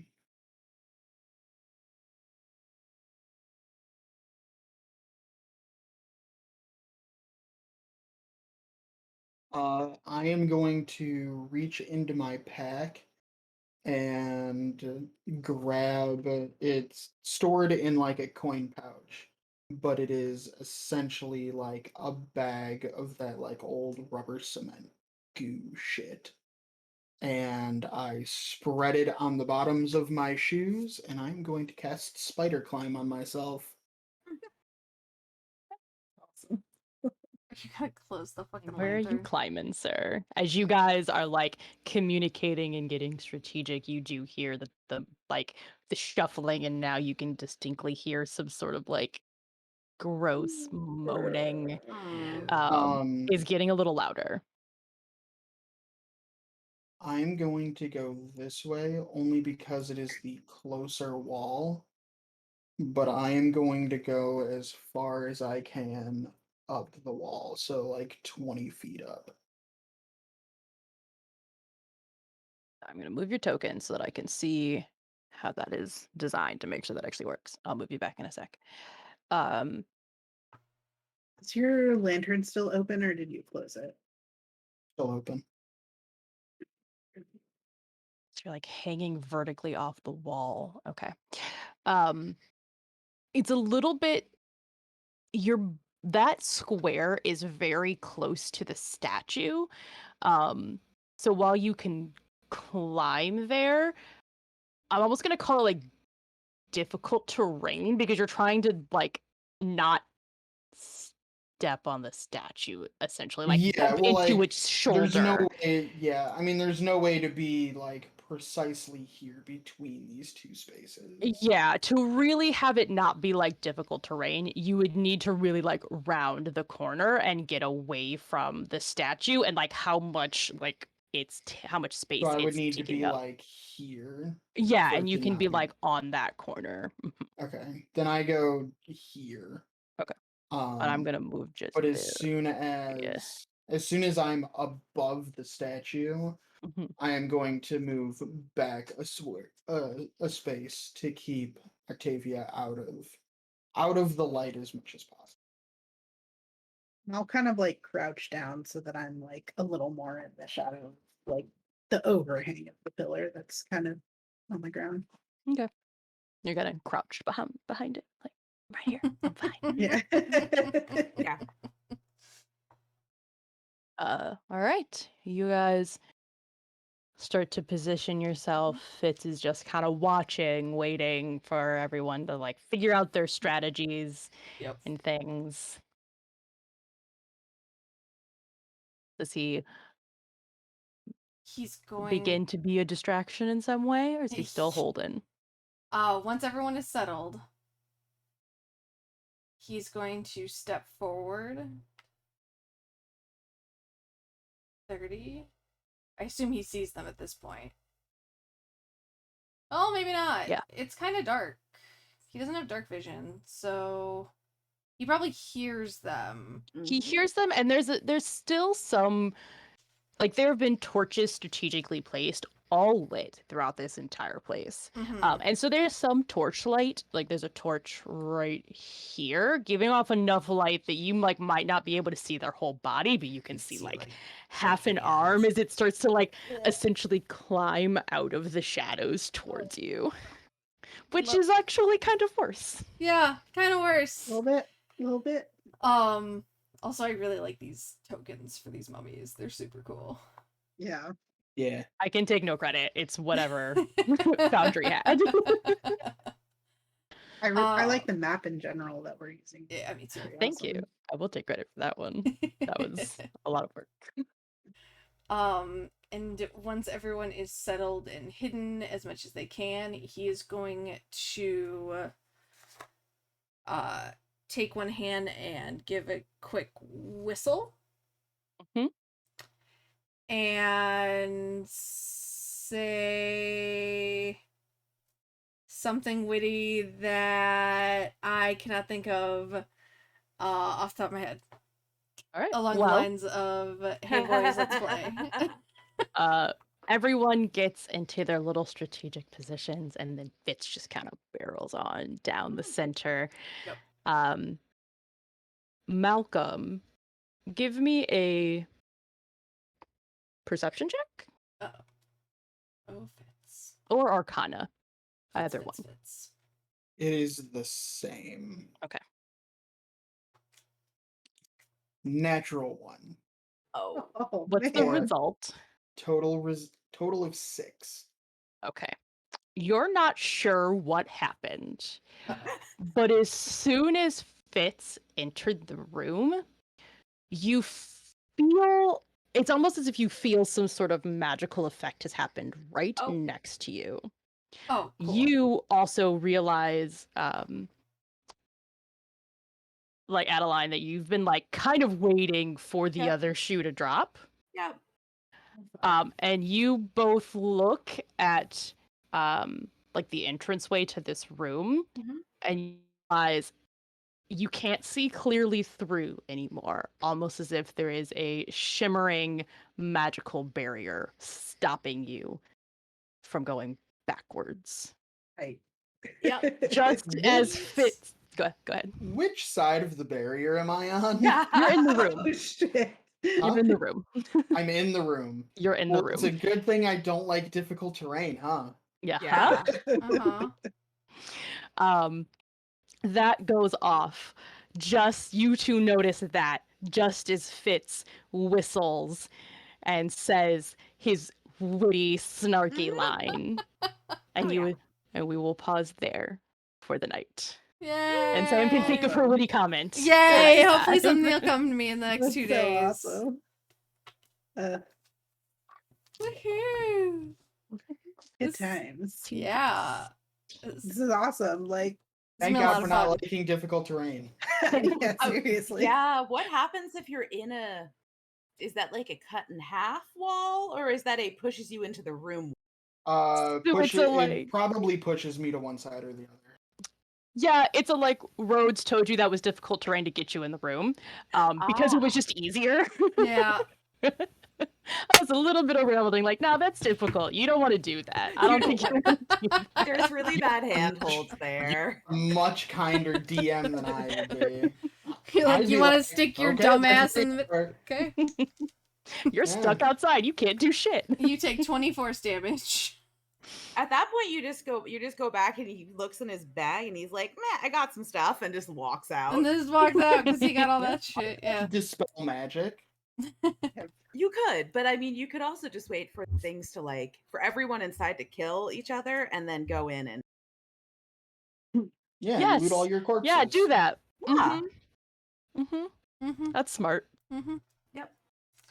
I mean, Yeah. rescue party next week instead of Tomb Heist. We're actually just fighting Dustin's character, which has I literally- has slowly been corrupted by this tomb. I Excellent. literally took the one magic item that gives me resistance to force damage because I figured we were tomb diving, and kind of glad I did.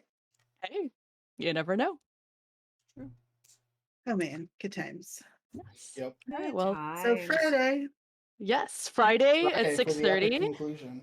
6:30 Central, I should say. We will pick up and see what the heck happens to this group as they encounter at least a pair of mummies walking towards them out of the creepy shadows in this tomb.